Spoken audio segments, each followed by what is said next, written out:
Well, hello there, dead and lovely listeners, and welcome to the brand newest installment of your favorite horror movie review podcast in this multiverse and beyond. Why, it is once again Dead and Lovely, here with the host with the most. It's me, your good buddy, Uncle Ben Eller. And who's that over there? Brand new! It's Hollywood Steve. And we are here today to bullshit, catch up, talk about all the crap that we've watched this week, and then eventually get to reviewing The Sixth Sense from East 1999. That's right. That's right. That's where it's from. And if you want to get just straight on to us talking about the movie, there is, of course, as always, a timestamp in the podcast description that you can go to that'll take you right there to the movie. Otherwise, we're just going to catch up and have ourselves a good old hang here. Because I'll tell you what, Steve, there is just a new wave of weirdness that has struck my life over the past few days. I don't know what's going on. I think it's the 5G. The weirdness has increased. Now, I remember a long time ago on the podcast, you talked about the things that you miss from living in the heart of a city. You used to live in old Koreatown and Los Angeles. Yeah. You saw people picking up poop out of the yard. Picking up poop out of the yard. Yeah. How was it that he said that? Somebody put some poop in the yard. He said, and picking up the poop. With a bare hand. Barehanded. Oh, the things we did pre-COVID, right? Yep. It was a way different time. I'm starting to understand what you mean about the weird things that you see when you live in a city, Steve. Okay. The other day, we were just having like a domestic Sunday. We were like cleaning the house, doing laundry, all this kind of stuff. And I happened to be near the window of our apartment, which overlooks one of the main streets here in downtown Knoxville. I look out on the street, and I see a guy. And this guy is kind of like walking in a strange way. He's doing a strange sort of walk, right? Mm-hmm. He's got a medical mask in one hand, and he's clearly angry about something. And I see he walks up to one of the glass fronts of one of the restaurants down here, and he reads it. You know, everybody's got signs up about, you know, mask laws and stuff like that, since we have those in effect in Knoxville. Thank fucking God. Yeah. And he sort of like reads it, and then he takes his mask and kind of like, imagine like a window washer, like buffing the glass out. He does that with his mask. Okay. And then gets real mad at something, sort of screams like, because he's so mad at whatever it is. And I'm watching this whole thing happen.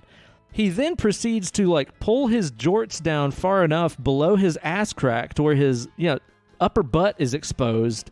And then the only way I can describe what's going on is he proceeds to attempt to just shit out his rage shit on the sidewalk.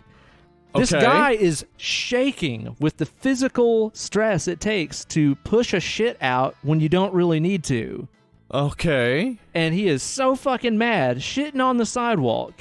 And I apparently things seemed so unproductive and he was unable to produce his rage shit. So at some point he has to like reach back and it would appear to pull shit out of his own ass. Have you ever been so mad you've had to pull shit out of your ass? I haven't. Man. What would make you that mad? I know. And so then he pulls up his drawers with his dookie butt, just with a case of dookie butt, and continues to just keep walking down the sidewalk, screaming profanities and being mad at something or another. Why would this happen? Now, is it possible that he thought if you have a mask, it's like a magic thing that opens the door to you, and he rubbed the mask and it didn't open the door, and he was like, I gotta shit, like I just got a rage poop. I guess so, man. He was somewhere else entirely. And then, dude, later on that night, it was about 1 a.m. We're fixing to take the dog outside before we go to bed. Okay. Walking the dog out, going down the sidewalk, see this lady ahead of us at one of the bars. She's standing on the sidewalk. Of course, everything is long closed by now. It's 1 a.m. She seems to be properly dressed. She seems like a put-together kind of lady. Okay. She's blonde hair. She's got like a nice blue dress on. And I noticed that she has a tote bag at her feet and she has something in her hands. Her back is to us, so I assume she's like texting a friend, like, "Hey, I'm here, pick me up." You know, something like that. Party's over. You know, Right. As we continue to walk closer to this lady, when we were about like 10 or 15 feet away from her, she proceeds to take what was in her hands, which was, I can't recall if it was either a full cup or a full can of some liquid, and just pours it all over her face. Pours the whole thing over her head. And it was like a big, like, liter cup or something. Pours liquid all over herself. Turns around and looks at us. Doesn't say a fucking word. On the sidewalk. Huh. That is interesting behavior. The weirdness is getting big. It's bigly. Yeah. Well, I actually have a theory about this. I'm so glad you brought this up because I'm a little apprehensive to talk about it, but I'm going to talk about it anyway. I've noticed some similar things. I've noticed a lot of aggression for sure. Like a lot of rage shits. Not just rage shits, but just people with overly aggressive faces all the time. I think it's because I live in the county and I'm wearing a mask, and they're like, "Can't believe he's wearing a mask. He must not like Trump." He's doing it just to piss off Trump. Right, it might be that, but I don't think so. And I'm getting this from a lot of social media too. I think everybody's really fucking horny. Okay. Like really, really, really horny. I know from my own experience that is true. And it's not... I don't think it's a sexy time. I think it's a time where we're all worried we're gonna die. Yeah. And it's like triggering our brains to procreate. I think... Interesting. You're saying there's like a survival instinct that's kicking in or something. Yes, and I think because that not everybody has that opportunity... There's a lot of aggression out there. There's a whole lot going on. Yeah. I mean, honestly, when you look at it that way, it kind of makes sense. Yeah, it maybe it's true. I know for sure that a lot of people are really horny, and I can't imagine being single right now. Oh my God. Like how hard that would be. Yeah, for sure, man. I think it's definitely, there's just a lot of pent up rage. I think, you know, I almost saw a fight between an old man and some homeless guy in South Knoxville the other day. Bum fights, part 3. Yeah, it was crazy. Because the old guy was in a wheelchair. Oh Lord! And he obviously was not starting the fight. So this homeless guy was just like, guy in a wheelchair. I could probably win this one, I guess. I could take this guy. Yeah, it was crazy. People are real aggressive right now. I think a lot of it has to come down to one side of people know the science and we're watching people just go against it, and the other side thinks that knowing science makes us better, makes us think we're better than them, so they have a chip on their shoulder. Yeah, they're like, "Oh, you think you're better than me because you're wearing a mask?" And it's like, well, you could put a piece of fabric on your face, you dumb bastard. Maybe that. Like, but no, they're not going to, because that would disrespect Trump. So, right, yeah. Have we introduced the show? Dad and Lovely, hey. Hey! Talking about how everybody's horny and wants to kill each other. And the Sixth Sense. Later. And the Sixth Sense. That's our show today. So, but you know what, Steve? Yeah. Let me introduce you to the weirdest part of my week. I have wanted to tell you about this. Hold on. You just told me about a man who wanted to rage shit for apparently no reason in the middle of the city. Yeah. And that's not the weirdest part. That's not the weirdest part of my week. Okay, I'm excited. Dude, and I'm telling you, nothing could prepare me for what I watched last night. Last night, of course, was our new tradition of Docu Monday. All right. Yes. We watched a documentary that was recommended to us by our good friend Lindsay, who guest starred on our Mother episode. Yeah. Hope you guys have listened to that one. And Steve, this documentary shook me to my core. I seriously don't think that anything has mentally and emotionally affected me as much since Hereditary. I'm not joking. Oh, all right. Let's hear it. And, dude, I want you to watch the trailer for this. Okay. And report back with what you're finding. I want you to watch this. We'll do through the miracle of editing, we'll do an edit right here so you can watch the trailer for this and report back with your findings. Because, dude, I guarantee you, whenever you watch the trailer for this, You will be stunned. It is going to start in one place and end up somewhere completely different than what you imagined. Okay. And then even having watched the trailer for it, watching the actual documentary took me on a roller coaster ride, the likes of which has never been replicated. Okay. I'm excited.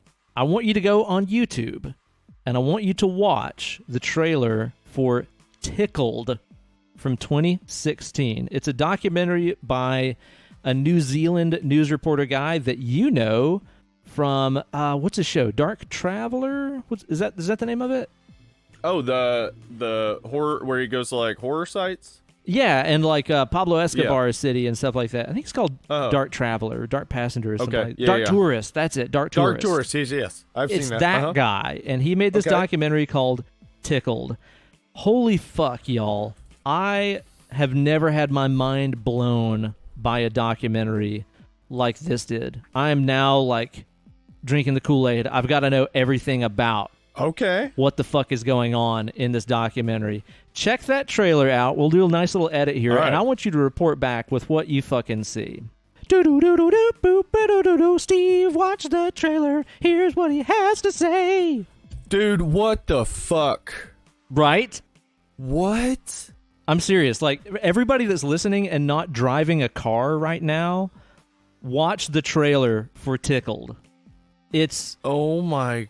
What? Right? Like, dude, Kate showed me the trailer on Sunday night, and like all day Monday, it was just like build up to, yes, I get to watch this fucking weird shit later today. I was so excited all day to watch it. It is the most bizarre thing I have seen in fucking years.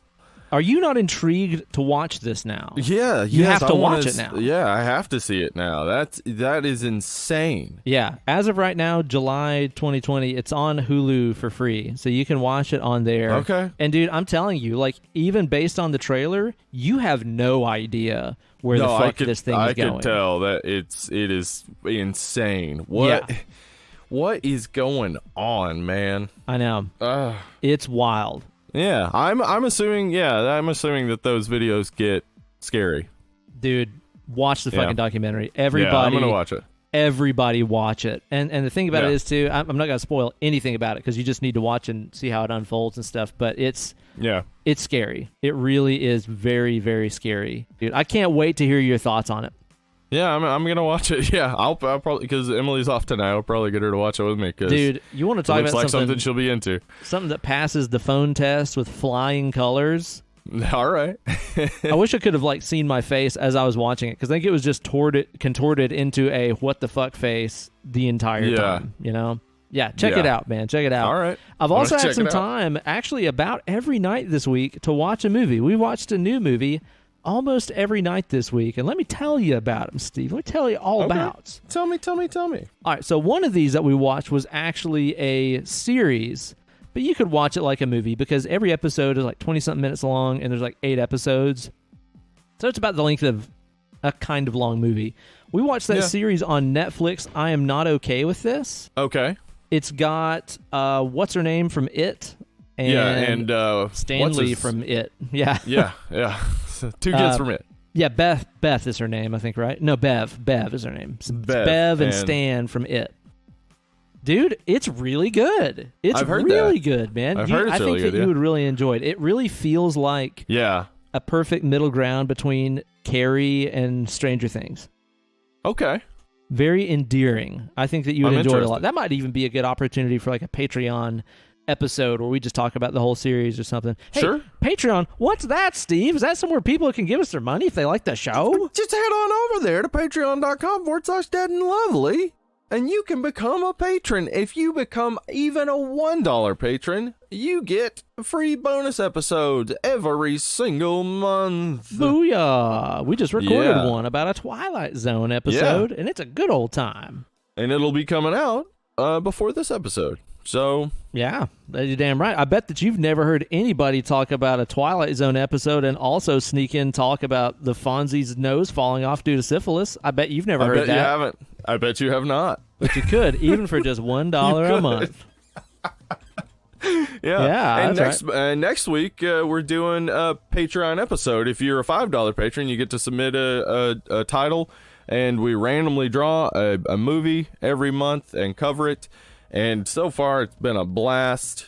Absolute wonderful. Right now, looking in the bowl, got so many great, awesome titles in there. Can't wait to get to these. That's a smoking bowl right there. Hell yeah. And maybe it's because I had those kids from It on the brain. The other night I was doing a bunch of housework and playing guitar and stuff. I put on It Part 2, or Chapter 2, whatever they called it. Yeah. Still not very good. Still not very good. I have watched it a couple times since. Yeah, just not great. But, you know, really, it's like the casting and stuff is fantastic, but that's just not a story that was meant to be turned into a movie. I think that we'll probably do that one on the show sometime soon, too, since it's streaming, right? Yeah. Yeah, it's definitely worth doing, for sure. Yeah. We also watched a movie, and dude, on paper, tell me how awesome this sounds. An old school, early Martin Scorsese movie about scuzzy New York in the 70s, and of course, mobsters and stuff. All right. Starring a really young Harvey Keitel. Okay. Also starring a really young Robert De Niro. Okay. Featuring a cameo from a very young David Carradine. All right. That sounds great, right? Sounds awesome. What it is? It's Mean Streets, and it's not good. Okay. It's really fucking boring. I haven't seen Mean Streets. Is it good, man? No. I believe it. It's got like roots of Scorsese. There's a Rolling Stones song on the soundtrack, so there's that. Of course. You know? All right. Man, it's not very good though. Do not recommend. And the other things that we've been watching this week, we've been getting further into that MCU. Anybody that's listened to the show the past couple weeks know that me and my wife have been watching through the Marvel movies in chronological order. And I believe that you just started that journey yourself. I started it like a week after you guys did, because I was like, I've been wanting to do that. And then, if I do it, we can talk about it as we go. So, yeah, I started it too. All right. So which ones have you watched so far? Let's get those out of the way, and then I'll talk about the ones we watched this week. Okay. So I finished Hulk. Not good. I think, you finished last time. Not great, but I do want both Tim Blake Nelson and Tim Roth to come back as their characters. They're good. I think Tim Roth was great. I think Tim Blake Nelson was great, and I would like it if Liv Tyler came back. But no doubt. I think the characters in it were good. It's just, it didn't play out in an interesting manner, I didn't think. And not a huge fan of that movie, I would say. I want you to play a game, though. Next time you watch it, dude, every time there's a close-up of Hulk's face and he goes, "Ah!" Right. You have to take a shot of Everclear. Oh, no. Sounds like I'm going to die. Yeah, you're going to die. See you at the crossroads, homie. Then I watched Thor, which was a fun old time. It's fun. Yeah, it is fun. And I really like that Chris Evans. Or not Chris Evans, Chris Hemsworth. I also like that Chris Evans. Yeah, all kinds of good Chris's in the MCU. Then Avengers, which this is where you had finished last week, this is where I picked up last week. That's right. Yeah. All right. So still Avengers, still fun, still awesome. I love Scarlett Johansson as Black Widow and can't wait for that movie to come out. I think she's so awesome. She is fucking awesome, man. And I'm glad that she found good, respectable work, because she's so plain and homely. So plain. Poor girl. Yeah. And then I have now watched Iron Man 3 and Thor 2. Okay. So I'll watch both of those this those week. That's right. Okay, yeah. Iron Man 3, less good than I remembered. Okay. I liked it more this time, but I did not like it the first 3 times I saw it. This is only the second time I saw it. Watching it in timeline order, I was like, this is the conclusion of Tony Stark's personal demons sort of story. Yeah. And then we get him in Civil War, and we get him in Avengers, like the last 2, and that is his, end of his story as a hero. Yeah. The best things about Iron Man 3 are, him dealing with the PTSD sort of element of what happened in Avengers, and then the development of Rhodey as War Machine. Yes, that is great. But he's barely in the suit in the movie. Yeah. Like, it's much more of a Shane Black movie than it is an Iron Man movie. Oh, yeah, absolutely so. Yeah. Thor 2, a blast. I loved Thor 2. This is, I think, the second time I've watched it. It was way better than I remembered. Yes, the adventures of Thor and Loki is basically what it is, and it's fun. Dude. It's real fun to see the two of them, like, playing off of each other. Like, that's why Ragnarok works so really well is because it's fun to see Thor and Loki play off each other. It's fun to see Hulk and Loki. It's fun to see Hulk and Thor put all three of them together and add Tessa Thompson. It's fucking awesome. Oh, yeah, dude. Absolutely. Yeah, that was the thing that really stuck out to me about Thor 2, and also probably, too, while, like, the first time I watched it, I remember not really loving it. I think it's because I was watching it hoping for awesome Thor versus bad guy, and it's like, it's really all about him and his brother. It's all about that relationship between him and Loki, and it develops that so fucking well, man. Yes, it does. Yeah, I really enjoyed it, and I really, like, I teared up at the end when it's like, because I've seen Thor 2, so I know it's Loki pretending to be Odin at the end, and so when Thor is like talking about Loki, it's like, oh, he really respects him. Yeah. and he's saying it to him, so it's like, oh, it's really sweet. Yeah, man. I thought it was good. That one gets like really shit on in the entire pantheon of Marvel movies. I see people it is put one it, of like, the lower rated ones. Yeah, and Hulk are definitely low. I think Iron Man 3 is often put low. Iron Man 2 as well. And I think that those movies maybe don't work if you're not seeing them as part of the whole narrative. Yeah, but seeing it as part of the whole narrative, it's like, of course you develop the Loki-Thor relationship, so future Loki-Thor interactions are more interesting. Like, yeah, totally. You're looking at the future with each movie. It's like each movie is an issue of a comic book. Mm-hmm. Like, you go and read any single issue of a comic book, it's like just a short story that's a part of a much larger story that's actually part of a much larger universe. Yeah. Like, but you might be like, nothing happened. That wasn't no good. Right. And they're making these movies with so much in mind. Like, they have developed this universe so deeply that, like, I didn't even realize, like, I looked it up after watching Hulk, that Abomination doesn't die. Like, Abomination is one of the few villains in the MCU, or early MCU, that just doesn't die at all. I guess not. He just goes to jail. Yeah. And then they also set up Tim Blake Nelson as the leader. And then in Thor, there's a throwaway line that I always thought was referring to Bruce Banner, but is actually referring to Tim Blake Nelson as the leader. Selvig says he has a friend who works with gamma radiation who got arrested by S.H.I.E.L.D. Well, that actually is the story of what happens to Tim Blake Nelson, is S.H.I.E.L.D. arrests him and, like, takes him in because he's now got the gamma radiation. Right. That makes sense. Yeah. I hadn't thought about it that way. Yeah, so they actually have planned a future for those characters. That's cool. That's really cool, yeah. Huh, that's got some potential for sure. Yep. Right on. I'm excited to see where they go with all this stuff. Is the next one that we've got, is it Civil War? No, Winter Soldier, I think, right? Yes, Winter Soldier. I actually started that last night, and it is still my favorite Marvel movie. Damn, it is really? So fucking good, dude. It is like, it's like the best Bourne movie, basically. Okay, yeah. Like, it's like the way they, all the intrigue and stuff, but the fact that it's tied to all these other movies and all this other stuff, and we already know the characters, but, like, it's developing them more. We get more about, Black Widow. We start to learn more about her backstory. We learn more about who Captain America is, and we get the Captain America that starts to question America, which is always the best Captain America. Absolutely so, right? Yeah. Whenever Captain America is just gung-ho, yay, America, it's like, whatever. But when he's like, wait a second, this isn't right. Like, what we're doing is wrong.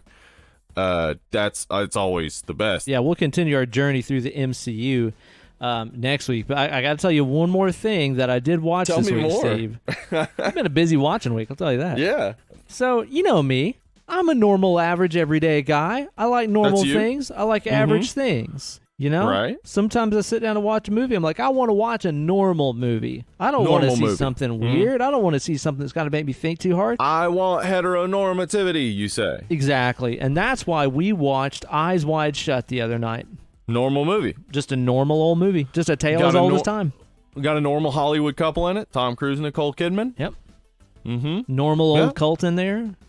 Normal stuff. Directed by Stanley Kubrick, known as being a very average guy. Just average intelligence, average lifestyle. Pretty normal guy. Super normal movie. Yeah.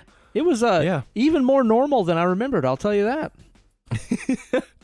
Man, what a movie that is. Yeah, I'll tell you how normal it was for me. I saw it in theaters with a fellow friend who was a teenager and a boy, and we both were like, yeah, Kubrick's new movie. We're going to go see Kubrick's new movie. And then halfway through, it's like, so we're watching porn together, huh? Yeah, so you guys just had boners together. You guys are boner brothers just in the theater. Popping boners together. It's like, well, you got a boner? Yep, me too. Man alive, Yeah. dude. I remember whenever it came out, Kate's parents told me that they went and saw it with a fucking church group. I mean, how awesome is that? Just imagine a Jefferson City Baptist church group going to watch Eyes Wide Shut, because it's a new film from a great director and stuff. I know their intention, but boy, this had to be some awkward ass car rides home. Am I right? Yeah. Or at some point they all just turned to each other like, yeah, it's a good idea, right? Yeah. Maybe a little bit of this, a little bit of that. Yeah. Praise the Lord. Mm-hmm. You guys ever heard of a key party?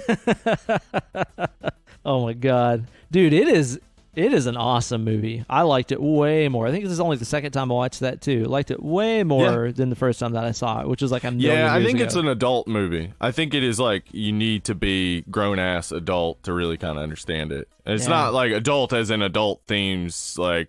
I mean, it has plenty of those. It has plenty of those, but I mean, it's like, I think you really do need to be at a certain part in your life. You need to have been married for a while. You need to know, like, tensions that arise in marriage and stuff. Like, those things give you the experience to then be like, oh, yeah, this is really genius. This is art. But yeah, as a teenager, I was like, oh boy, oh no, my boner.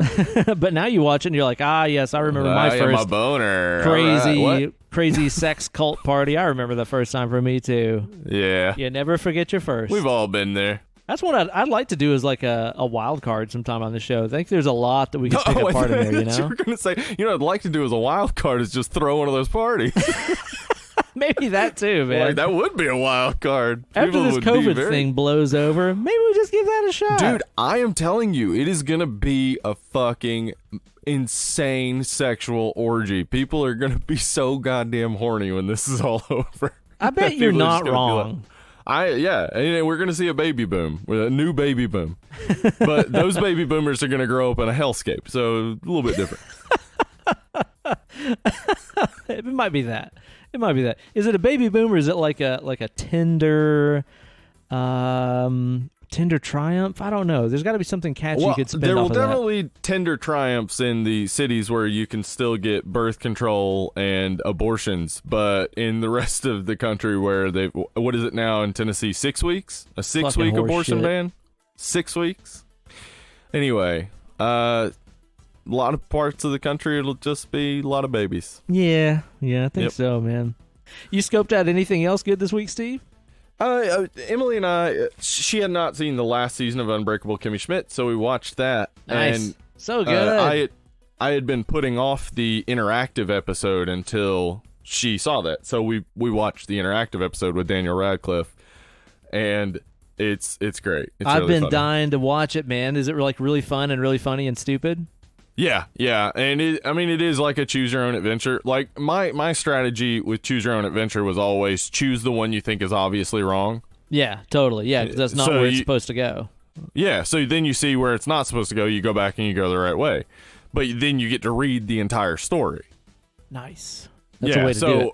Yeah, that's the way to do it on these interactive episodes, is to choose the one you know it's probably not. Like, there are a few options that you have to go back through and watch it again to be able to see that option. But just choose the wrong option each time, and you'll find out just how funny the story is. But it probably took us about an hour and a half to go through all the options, but it's really funny. Nice, man. I've been meaning to sit down and do that for a while, because I know the completionist in me is going to want to find what happens in all the different endings. Yeah, all the possibilities and stuff. So I'm right there with you. Steve, it's just been such a wild week. I could really use a relaxing code beer. How about you? Could you use a code one? Woo, I'd like a code beer. Woo. Wouldn't it be awesome if, like, one day there's a signature Dead and Lovely code beer, and it's called, like, up, up, down, down, left, right, BA star. It's a code beer. It's a code beer. Dead and lovely code beer. Yeah, up, down, down. Yeah, get on that, any brewery. Yeah, if you like us, maybe do it. What are we drinking today, Steve? We're drinking a little Distill, which is in Illinois, I believe. Illinois. The S's are pronounced. Yeah. Oh, Illinois. It's in Illinois. And I like me some Distill. I've had a good number of their brews, and they are tasty. They make a really, really nice code beer. I'm with you. I'm a fan of what they do. This is a Driving That Haze hazy IPA. Driving That Haze, probably a reference to the old Grateful Dead, because we got some like trippy looking art behind this little skull with a bandana. That's right. It's part of their Deadhead IPA series. Boycott Blend. It's got cashmere, Amarillo, and Simcoe hops up in here, and a bunch of alcohol. A whole bunch. Got 7%. 7% of this is alcohol? What if I get it all in the first sip? I might die. All the booze floated to the top. I sucked it right up. Oh, no. Well, it is hazy. It sure is. And pale. Yeah. It's got like a nice sort of yellowy orange color. It's got a nice aroma. Smells like some old fruit. Yeah. I'm going to get me a sipper. See what that does to you. I got these as part of my birthday beers, and I enjoyed it so much, I said, I got to have a buddy beer with Steve on this. I got to get him in on this. What do you think about that? It's like mildly hoppy. Yep. It's mildly sweet. It's not too sweet, so it's got a little bit of sweetness. But it's not a whole lot of anything. Not really. It just tastes. It's just like a nice taste. Yeah, totally, right? Like, it's not especially anything, but it is good. Nice and mild, but like very drinkable. Yeah, for 7% especially, that's very drinkable. I feel like the aftertaste is like drier than you'd expect. Yeah, because it's, as I said, it's got that little bit of sweetness, but it's not. It's just like gone almost immediately. And replaced with a nice dry, slightly bitter finish that I think is really good. It seems to have a good level of effervescence to it as well. It's not like a super, super bubbly one. It's not like a really, really, really effervescent IPA. I think that would be weird to have that kind of feel with this sort of flavor. Right. You know, like this is at that stage where it's like a little, I'm not going to say a little flat, but it's just not as fizzy as what you get a lot of times out of a can. But this is really, really drinkable. Yeah, it is. This is a good beer. This is one you could definitely sit down, have a sixer. I mean, if you got through 6 of these, you'd be plastered, but... Oh, Lord, yes. And the calories, my God. Jesus, yeah. Jesus, Lord. Good stuff awesome. right there. Good stuff. Well, I'm glad that you enjoy that thing. You know, Steve, we're here today to talk about The Sixth Sense by M. Night Shyamalan. But I don't want to talk about that yet. We've only been recording for almost an hour or so. I'm not ready to talk about the movie yet. I'm not either. No, we need to take a little detour into the preview palace, Steve. Let's do it. Hold on. Wait, what is that? What's that up there? What is that? Oh, no. Oh, no. Get off right here.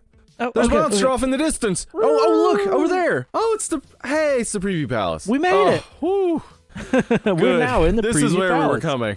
Oh, no. The monster's still out there, though. Oh, no. Oh, shit. Well, let's just enjoy this. All right. All right. Yeah. Now, you know, Steve, the movie that we're talking about today is The Sixth Sense. Of course, talking about like an extra sensory perception kind of thing. This kid's got the sixth sense. But you know what? I say before we start reviewing the movie, let's give these buses a rundown of the top 5 senses. Coming in at number 5. It's touch. No way, man. It's gotta be taste. I can live without it. Oh gosh, which one could you live with? This is we're gonna get into an FAQ in a second. Yeah, that's what we're actually doing. This is one of my FAQs. Which sense would you give up if you had to give? Okay, you got to give up a sense, but you get $10 million. $10 billion. Let's make it $10 billion because $10 million, generous. I can think of a way to spend that. I mean, surely with that much money, you could probably like fix whatever sense you took away, right? Or just have lots of money. Right. Okay. So is there a sense you could have taken away that you could have fixed? Balance. No. Hearing. It depends on how they make you deaf. It's true. Yeah, it's like you can get like a cochlear implant and stuff sometimes and fix that up. I wonder if it's different than like natural hearing. I don't know if it's really the same. And I wonder what that would sound like. Yeah, I don't know. Man. Dude, that's I one of those want to ones experience that. I really, For $10 billion, I'd do it, sure. I really wrestle with. Like, I've had that debate in my own, you know, probably stoned mind at some point where I'm just like, if I had to get rid of sight or sound, which one would it be? And it's like, it's impossible for me to choose, you know? Yeah, it is. It's because they're all great. Yeah. I mean, maybe I could ditch taste the easiest, because it's like, as much as I love food, I mean, I fucking love food, like, not being able to see or hear affects your daily life so fucking much. Taste, all you'd have to worry about is if you were poisoned by your enemies. Yeah. But, you know, by the time you taste it, probably too late anyway. True. And then, you know, the thing is, too, is if you don't have a sense of taste, so food is bringing you no joy, then you could probably get, like, in great shape. Yeah, it's just like, well, I guess I'll eat this whole bag of kale. What the fuck ever? Absolutely. Who cares? That would be the easiest. Well, I mean, like, it would just be like, what's the easiest? Because you'd get no joy out of eating really anymore, so you'd just look for the simplest source of your nutrients. Yeah. Which is basically my current diet, which is fine. So that shows it's livable. I mean, it's livable. So, yeah, wow, I can really do that. living. Yeah, you're right. For $10 billion, definitely. I think that's not even a tough one. Yeah, you're right. Taste, get the fuck out. Boom. Myth busted. Oh, no. Oh, that's bad timing. Shit, man. I saw that was like just yesterday. What a fucking shitty year 2020 is. Yeah, we're dating the episode, which will come out in like a week, but definitely... That was sad for me because I am a huge Mythbusters fan and particularly preferred the build team to watching Adam and Jamie. Man. I really liked Tori and Grant and Carrie. And what a joke, too, because really, how unfair is it that this guy that did so much awesome shit in his life died of a fucking brain aneurysm? Like, the one thing that you cannot see coming, there are no warning signs, there's nothing you can do. Sometimes it just happens. It's just like, everything's normal, then you have an aneurysm and you fucking die, or you lose your memory. Fuck, man. Dude, it's a huge fear. It's just a fear. We've talked about it in the past. It's a fear, man, because it's not something you could just drop dead. Now, I imagine it's real quick. So there's that, but there's no preparing for it. There's no, like, you know, saying goodbye. It's just over. Yep, boom, snap your fingers and suddenly your life is different, man. It's fucking crazy. Anyway. That's why you gotta dance like nobody's watching, Steve. You gotta dance like nobody's watching. Live, laugh, love. That's true.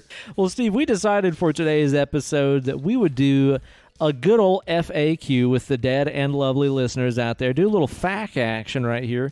We posted this up on the Facebook page and the Discord, and we got some great questions from our fans and friends. So let's do a little FAQ time right here before we get into the movie. Now, David Barnett asks a simple question. This is a simple one, Steve.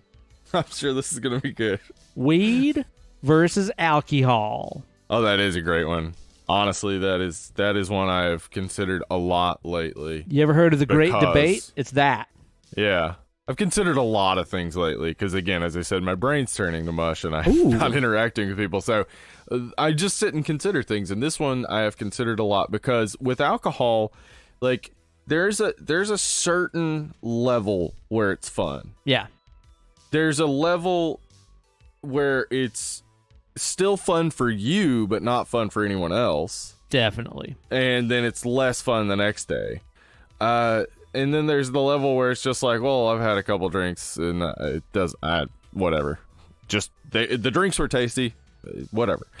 So I like when you hit that right exact level, but if you are on either side of it, it's just like, But with getting stoned, like, if I'm way too stoned, it's like, giggling at things. But I have been overly stoned from edibles before. Oh, God. Nightmare fuel. It's the worst thing. Like, if you're not getting anything done. I could feel every inch of my body, and it all hurt. Yeah, it's not fun. Felt like, I felt like I was suddenly 70. Yeah. I know what you mean. Like, there's a productivity level with both intoxicants that can be great and fantastic and rewarding. And the problem that I have with booze like that, where it's like, you have a drink or two, and it's like inhibitions are a little bit looser. Maybe you're just like nice. You're overthinking stuff less and things like that.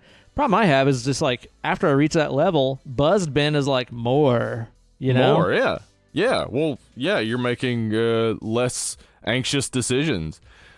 Yeah. And with less anxiety, it's like, another one would be nice. Yep. If some is good, more is better. And then the thing with weed is, again, there's a productivity level there too, where it's fantastic, but God, man, it is like a lot of times, man, when you're living in a state where weed is unregulated, it is like trying to land the damn plane in the Top Gun NES video game, where you're just like, I got it this time. I don't know how or why, but it did. And then like 99% of the other time, you're just like, well, I'm in the ocean. Right.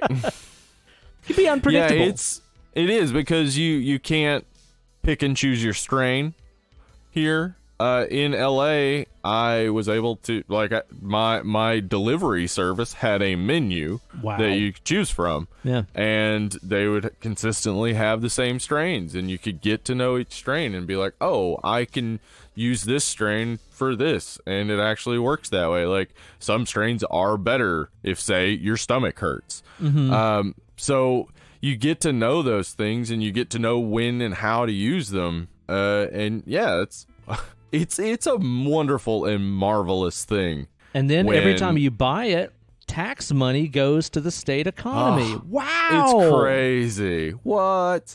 It's a wonderful, marvelous thing to be able to use cannabis for what it's meant for. Yeah. Which is all sorts of wonderful things. A lot of great things. So, yeah, I think cannabis is my favorite. Absolutely. I always want to smoke weed. There are times definitely when I'm like, I don't want to drink. I got stuff to do. Like, I can get stoned and work out. I can't drink and work out. Yeah, no, that's not working for you right there. Yeah. I know what you mean, man. Yeah, there's an intoxicant for every occasion. That's true. Tough to choose. All right, the next question here is one of my favorites that we've gotten on the FAQ segments. This is from our good friend. It's our mate, Kev Biggodock, isn't it? In it. He asks, if you could randomly insert one Lord of the Rings character into a horror film, which character and what film? This delights me so much. Okay, so kind of like my Alan Rickman is Snape in Die Hard. Yeah, like, absolutely. That was just, he was putting on a fake beard for Die Hard. Yeah, I like this. Little vacation to the Muggle world.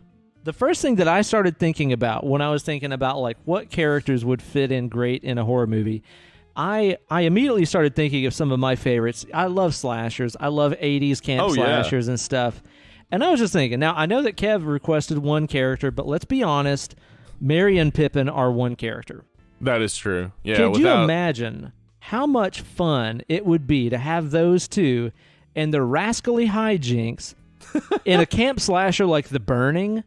Come on. Man. Dude, they'd be stealing the end of camp fireworks and blowing them up. They'd be behind all the fucking bunks, smoking that pipe weed all the time. Oh, they love that pipe weed. Dude, and then they would get viciously destroyed by Cropsy.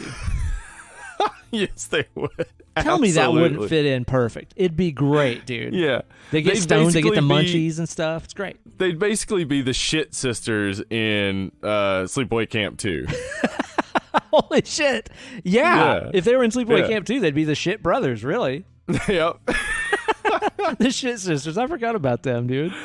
Yeah. Okay, so maybe like to see Gimli and Leprechaun. Oh my god, dude. Okay, I'll throw you another wild card here. Check this out. Galadriel in Mother. Oh. Now that would be fucking rad. Yes, it would. She would not put up with that dude shit differently. At all. Yes. Yeah, ending would be a little different. Holy moly, man. I could see that. That'd be great. That's a great question. All right, now let's go with one right here from my wife. Uh-oh. She asked, okay, actually, she's got 2 questions here. Technically 2.5 questions. Oh. What do you miss about pre-COVID life? It's like, people? You know what? Yeah, that's it. I miss people, and it's not even like when I say that the only people I talk to are you and my wife, that's actually pretty common pre-COVID, but I don't need to talk to people to feel better. I just need to be around people. Yeah, totally. I need to go to the store. I need to be at a restaurant. I need to go to the gym. I miss the gym. That's it. I miss the gym. That's mine. That's mine right there. Yeah, dude, I'm telling you. I was just starting to like see some results and stuff. Yeah. Then the shutdown happened, and I was like, well, fuck. I've kept up the muscle growth results, but I have not lost any weight, I would say, because I'm just not getting enough cardio. And I just can't wait to get back and get on the rowing machine. And I know it's still a long distance off, and it's depressing, but I miss that. I also just miss going to the store without it feeling like, oh, I might die because of this. Yeah, hope I don't get a terminal disease. We're going to get broccoli. Yeah, really need that broccoli. So yeah. That is kind of an inconvenience, isn't it?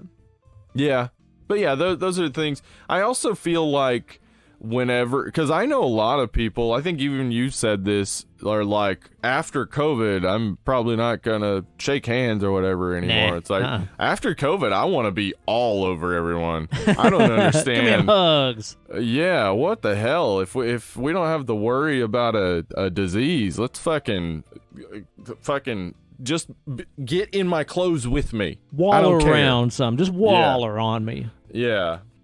I miss that. I miss just humanity. But we'll get back to it. I think so. Now, the next part of her question here, I really enjoy. This is a fun one. Mm-hmm. Recast The Shining with current day stars. Who would you replace the cast of The Shining with? I mean, my all-time favorite horror flick right there. Some heavy hitters. I mean, we got a Jack Nicholson in there. Yeah. We got all kinds of tough one to recast. Mm-hmm. Here's my idea. Okay. And this is kind of crazy, but just hear me out. I want to cast Tilda Swinton as everybody, every single character. Roles. Tilda Swinton. All of them.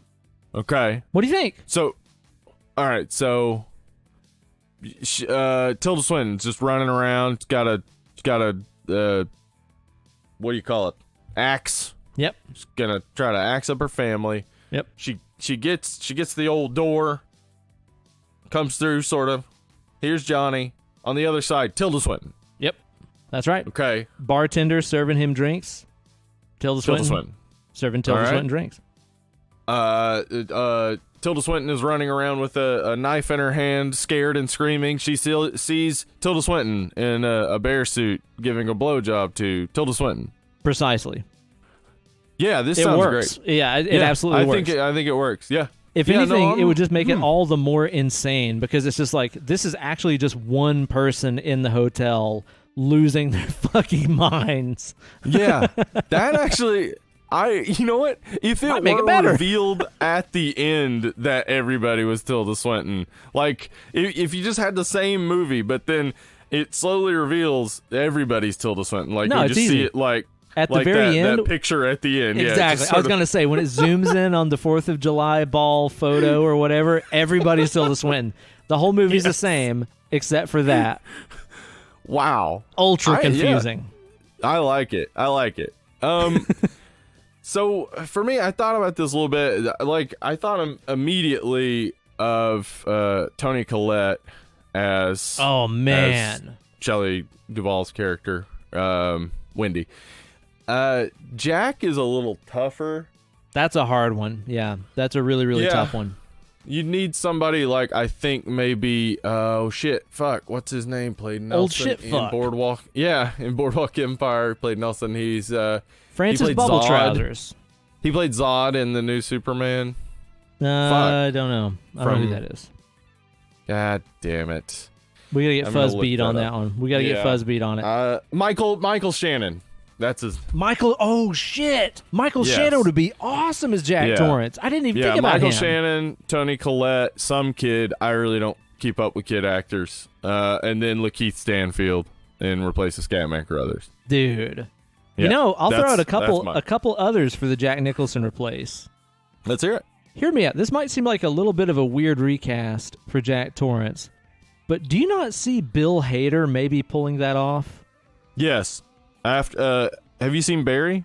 No, I've heard it's awesome. Oh, see Barry. Yes. Bill Hader could pull off anything. You know? Yeah, like, he's I kind of think that would work. Yes. You know, because like, he could play like, you know, wily recovering alcoholic dad, and then I bet when he gets scary, it's really fucking scary. Yes, it is. Yeah, he's great. I think Bill Hader could absolutely do that. Mm-hmm. You know, and he would be more. Because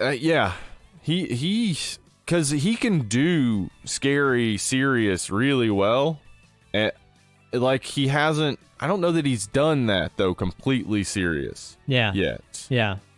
Well, maybe but that, I'd like to see that. Skeleton Twins or whatever. I think that was a pretty serious right. movie. I haven't seen that. I haven't seen that either. But that's him and Kristen Wiig, right? Yep, that's right. Yeah. Also, hear me out.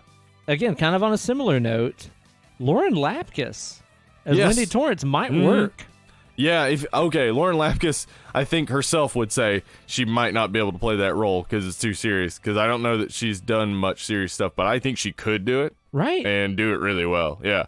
I think so. Or Kristen Wiig. Kristen Wiig could actually absolutely pull it off too. But it would be so hard to buy with Bill Hader and Kristen Wiig. I know, right? It would be automatically like, this is going to get funny at some point, right? Yeah. I think so, man. Yeah, it's fun to reimagine that. It's fun to reimagine what that could be like with a different cast of characters, considering that that's such a fucking legendary flick. And the third part of her question is, why am I so great? Not me, her. Obviously. Right. I think it has to do with just being funny, fun to be around, intelligent, fierce. What else we got? I've got to sum it up in 4 letters. Not giving a fuck. Oh, yeah, not giving a fuck. I would say that is exactly it. That's why you're the best. I don't know a lot of people that give less of a fuck. Mm-hmm. I like that in a person. Me too. Not giving no fucks. What do you need them for? We got one more question here. And this is from our man, John Kieran. John Kieran, okay. Good buddy of mine, Shredder. Fucking Shredder. All Everybody right. look up John on the internet. Watch him shred. He's got a great question. If you were in the middle of a zombie apocalypse a la Dawn of the Dead, okay, which wrestler would you want in your squad and why? Now this, I like this question. All right, well, one, you're going to have to avoid your, say, Sid Vicious's, your Scott Steiners. They're Get those wild cards out of here. You don't want that, You don't want them. You're going to want a cerebral type of guy for sure. Okay. Maybe the cerebral assassin Triple H. He's good with a sledgehammer. That's true. We know that. He does swing a sled. You're right. But also it's a zombie apocalypse, so you want somebody who's entertaining. So, I mean, Stone Cold. Yeah, and we Cold also Stone. We know that Steve Austin wears a mask. He's a smart guy. He takes the precautions in real life. So if he's out there in the zombie apocalypse with you, one, he's a hunter. We know that. Yeah, he knows how to keep himself safe, and he's also entertaining and fun to be around. And you could drink beer. So that seems like a pretty good choice. Yeah. Also, the amount of money I would pay just to see Stone Cold Stunner a zombie. Holy shit! Imagine like the head and the spine comes out. Fuck, man. I would pay a lot of money to see that. Yeah, that would be great. You know, I'm gonna second a lot of your opinions there, where you need somebody who can be a good laugh to be around. You also need somebody who can be kind of a tank and take some damage, take some bumps. Right. You know what I mean? Mm-hmm. Okay. Who does that better than fucking Mick Foley? Oh, man. Yeah, you'd love to have Mick Foley around. Right? For sure. Yeah. Also, hey, he wears a mask. He's safe. Can you He's got imagine? precautions. Can you imagine Mick? Like, I'm just imagining you're in a situation where you and Mick have sort of gotten separated. You're walking along like an interstate interchange, and he's like up on the top part. You guys have just left like a Walmart you're looting, and he's like up on the bridge part, and you're down at the bottom, and some zombies are coming after you, and he jumps from the top and elbows a zombie in the skull, and their head explodes. He's dead. He's dead. Oh my God, he's dead. He had a family. I can see that absolutely going to your benefit, having Mick Foley with you. Yes. I think it would be a good thing, man. I think it'd be a good thing. So that's who I'm bringing along in my squad. I'm bringing old Mankind, Mick Foley, with me. You could always take Spike Dudley with you and just throw him at the zombies. That's true. Just toss him at him. Yeah. Or, you know what? Honestly, Terry Funk would be a pretty worthy adversary because I don't think you can kill him, period. No, it's impossible to kill Terry Funk. Yeah. He was old when he was born. Yeah. I think the zombies came out with cigarette voice. I think the zombies would like see him and be like, okay, well, we're going to be going now. We're out. Sorry about that. See you guys. Sorry, sir. I didn't see it was you, Mr. Funk. See you later. And then they'd go on and eat somebody else's brains. Brains and stuff. Yeah, other brains, not those brains. Yeah, not those. So there we go. Another successful FAQ installment of the Preview Palace. You guys be sure to post those up every now and then. We'll just kind of put up a post on Discord and Facebook and stuff asking you guys for questions. But also a great way to get your question featured on an episode of Dead and Lovely is to give us a review on Apple Podcast. Give us a review. That's right. Say good things about us. Give it a 5-star rating. And then at the end of your review, just leave a question. I read them all the time. How about this? If you're listening right now and you're like, I hate this podcast, but I have a really good question for them, go leave your review with the question. Yeah. But also give it 5 stars even though you don't like it. Yeah, because, 5 stars. This sucks. But, guys, what do you think about such and such? 5 stars. This sucks. Yeah, exactly. Yeah. I like that. It would be really great if you did that. These guys talk about politics too much. Or whatever, you know. Yeah, one of those things, you know. There's no politics in horror movies. Never, ever, obviously. All right, Steve, the subject of our show today is the sixth seance. The sixth seance. From 1999. Not a lot of politics in this movie, actually, though. Actually, yeah, not really. Yeah. No. I would say the closest thing to politics are the people that are hung. It seems very obvious that it was a couple, and they were hung because it was a white woman and a black man. And I child. Actually didn't catch that. Really?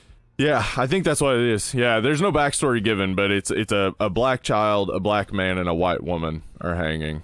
And I'm just making assumptions, but I didn't even notice that. Not to say Philly's racist, but if you live in Philly, you can say it for me. Maybe that. This is our first M. Night Shyamalan movie that we've ever done, which is surprising considering we've been doing this for so long. We've never done an M. Night movie, and he's got a couple that I'm sure that we'll do on the show. He's kind of for sure. A love it or leave it director. I know it seems like pretty much everybody loves this movie, but then the rest of his catalog is kind of up for debate. All up for debate, for sure. A lot of people love Unbreakable. I think, Signs, The Village, people really just didn't get behind, but some people still dig them. I like Lady in the Water. I like The Village as well. Cool, dude. Yeah, Lady in the Water is just like all about fucking film critics and stuff. That's what I like about it. Yeah. It's all about people critiquing an artist. Yeah, it's a weird sort of fairy tale that really is about critiquing the artist and critiquing his art. And then of course The Last Airbender is terrible. The Happening, Ooh, I terrible. Heard that was bad. Yeah. Yeah, but he's come back with The Visit, which not everybody loved, but I think was a solid found footage horror movie. I haven't seen it, but I've heard it is good. Yeah, and then Split, which I like Split a lot. Great, really fun. I haven't seen Glass. Here it's not great. Yeah, I've heard it's pretty bad. Yeah, but he's been doing better films lately and has had more of that. Like it seems obvious he's taking more input, but I think a lot of what happened early in his career is so his 1999 was insane. Yeah. He had sold the spec script for The Sixth Sense to Disney in like a few years before for $3 million with the caveat that he would get to direct. Okay. So the president of production bought that for $3 million, and then he, not long after that, got demoted and then quit. Probably because he made decisions like, oh, cool spec script, here's $3 million and you can definitely direct it. But they sold the rights to Spyglass, but kept like 12.5% of the box office. Wow. Which was considerable. Which ended up being, like over $600 million. Jesus. So they ended up making good money off this. But Spyglass, they inherited the caveat that he got to direct, but he had done a couple of movies. He did a student film that I have not seen and probably won't rush out to see ever. It's called Praying with Anger. And then he did a comedy called Wide Awake. He wrote and directed both of those. Okay, that's weird. I thought that this was his first movie. It's just the first one that, got him attention. But yeah, he had already been directing a little bit before that. But in 1999, Ben, not only did he release Signs, but he also wrote Stuart Little. What? He wrote Stuart Little? He wrote Stuart Little and uncredited rewrite of She's All That. No fucking way. Yeah.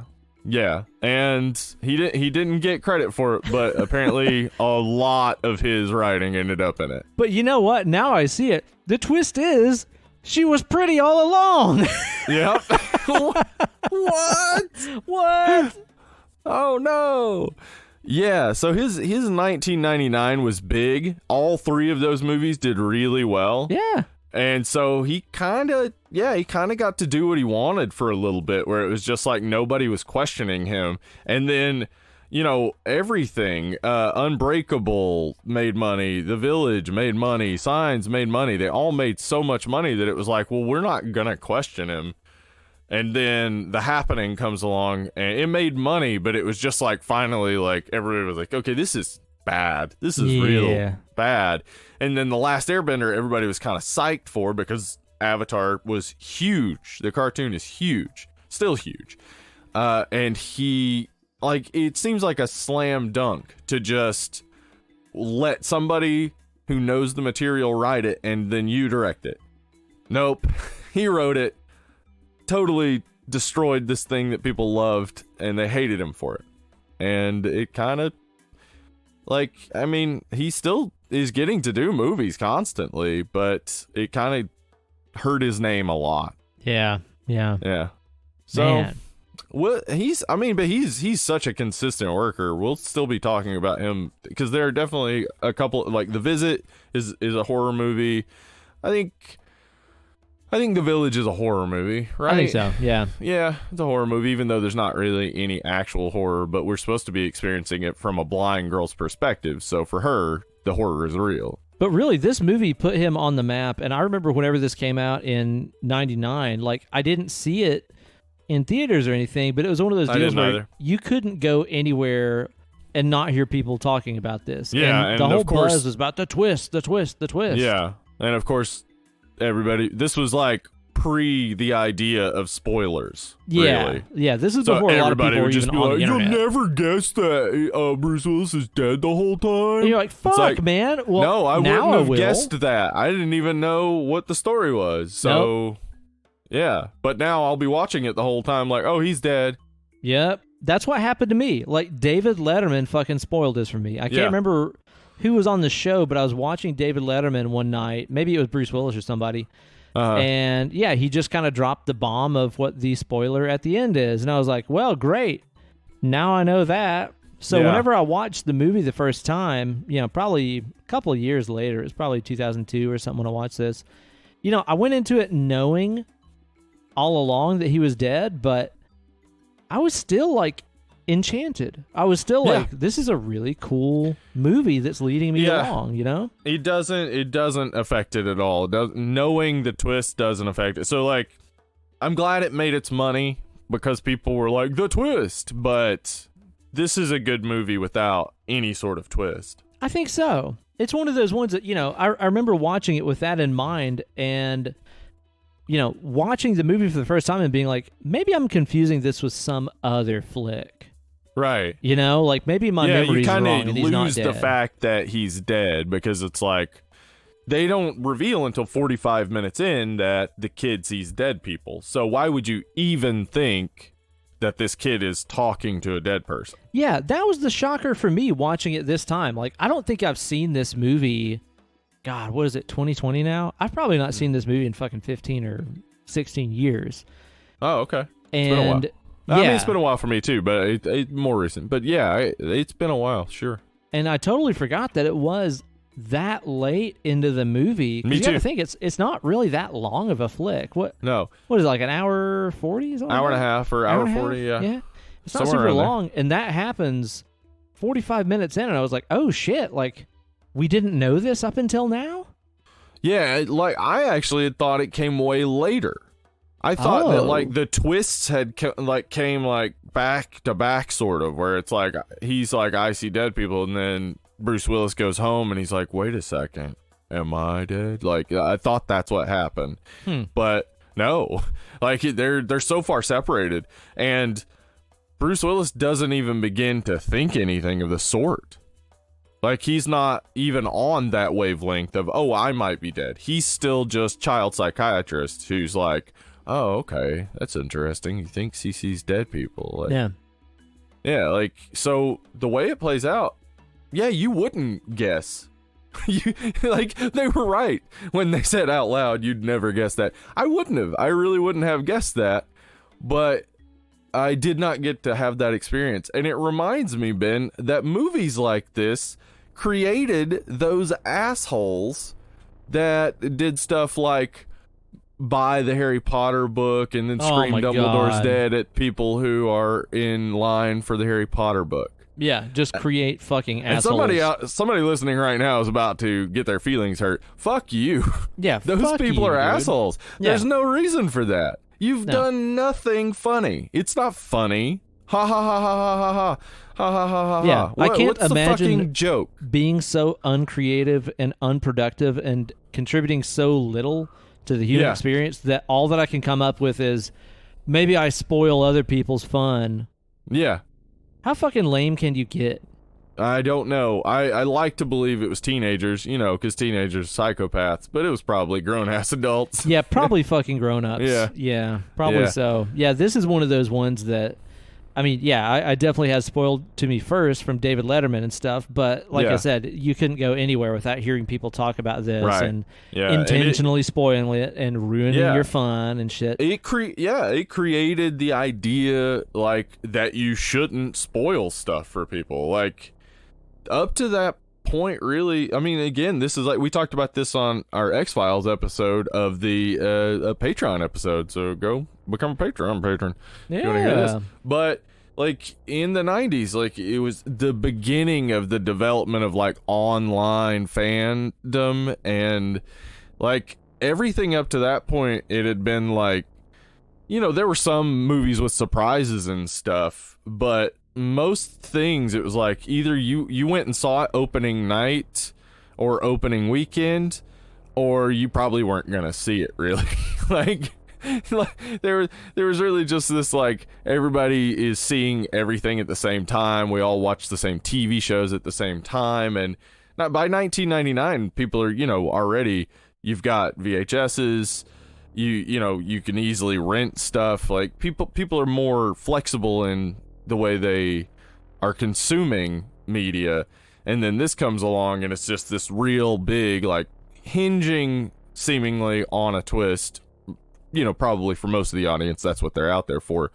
Like, this was like, knowing how to act at this time was not really established. Like, there was no etiquette for spoilers. Yeah. So you would immediately go online and be like, guys, you gotta go see Sixth Sense. You'll never guess. Bruce Willis dead the whole time. And people are like, well, I guess I would never guess that. And then they go see it. And then they're like, you're right. I would have never guessed that. I wish I hadn't heard it. Yeah, really. Fuck you. Yeah, but it helped develop that, like, whole I mean, I think people are far less sensitive about it now. It really is just one of those things where it's like, yeah, you're going to hear a lot about movies before you ever see them. But I think it did sort of set up that late 2000s, please don't spoil anything for me. There's that Key and Peele skit where they're like, like they keep interrupting each other and they're talking. They're like, no spoilers, no spoilers. And it's just like everything, like, you know, they start talking about the weather tomorrow. It's like, no spoilers, no spoilers. Like, people were kind of obsessed with not having shit spoiled for them for a little while. Yeah, no doubt, man. Wow.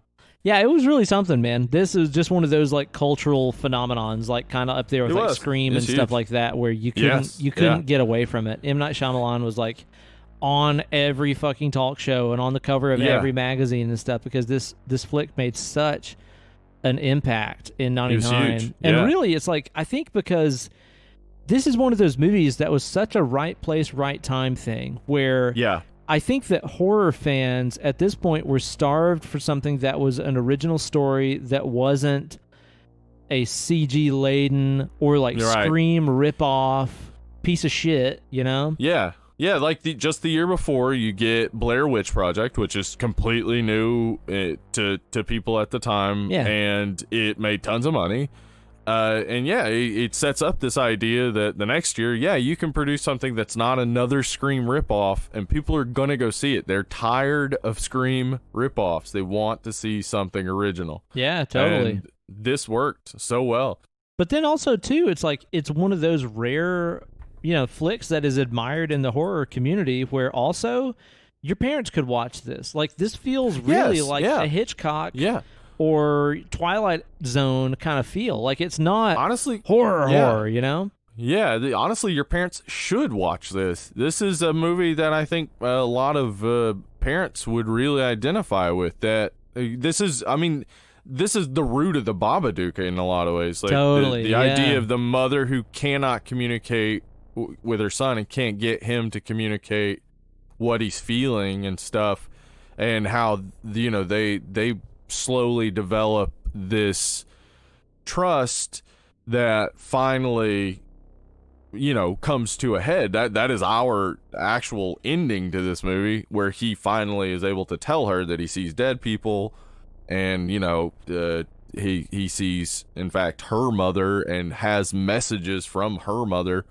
It's a real, like, affecting movie. There are a lot of very strong scenes, and of course, Haley Joel Osment is probably one of the best child actors ever. Yeah, let's talk about that cast a little bit, because this is actually a returning visit for a lot of these people. This is our second Haley Joel Osment flick. Weirdly, we did Tusk before this.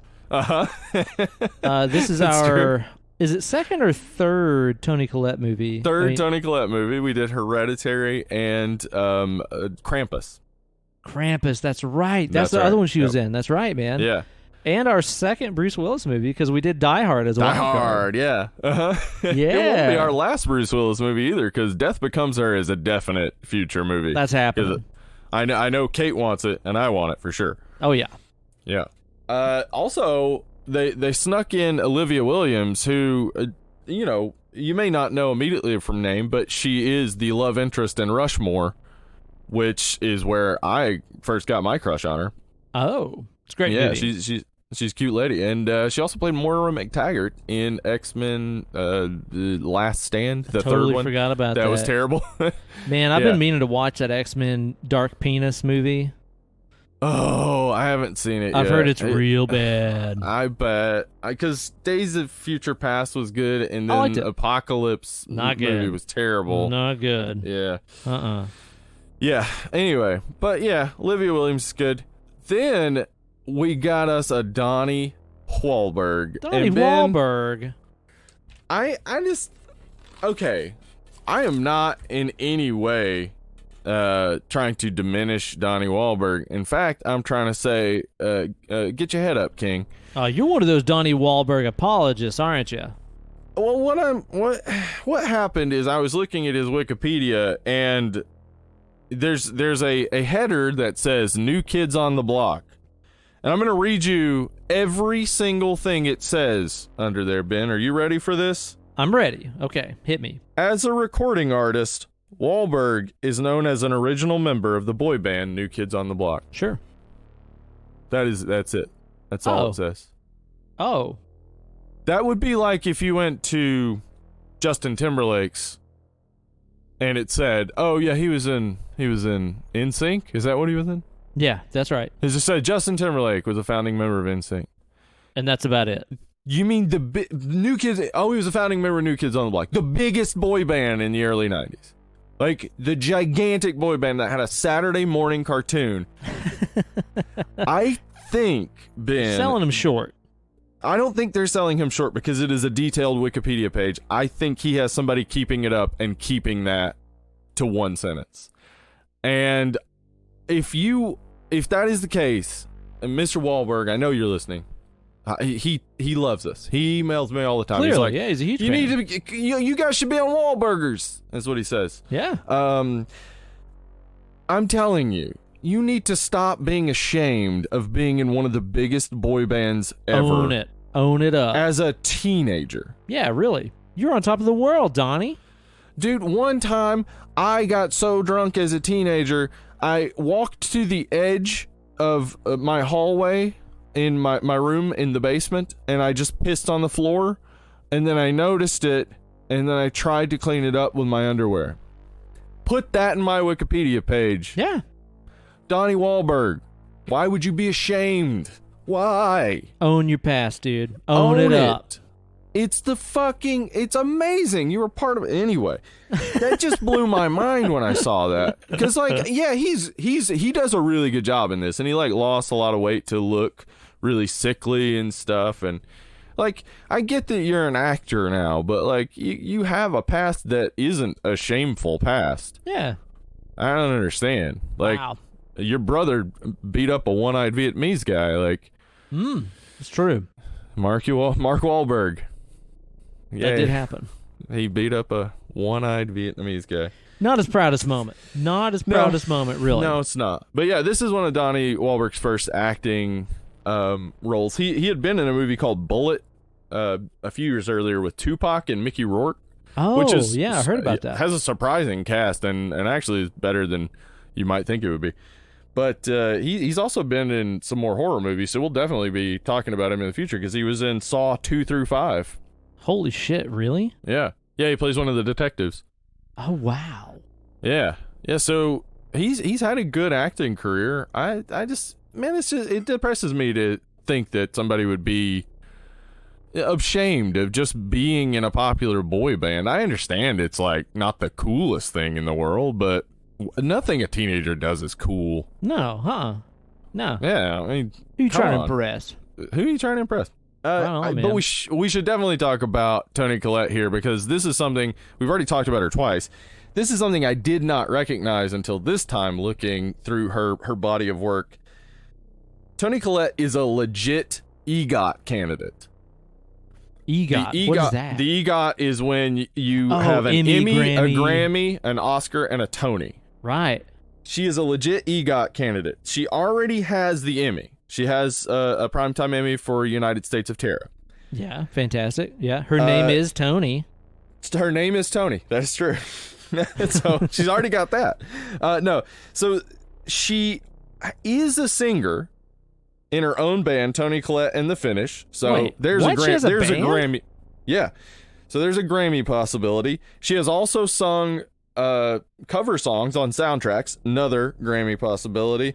And she has sung in cast recordings for musicals, another Grammy possibility. No shit. She has been snubbed for Hereditary for Academy Award, Makes but no was sense.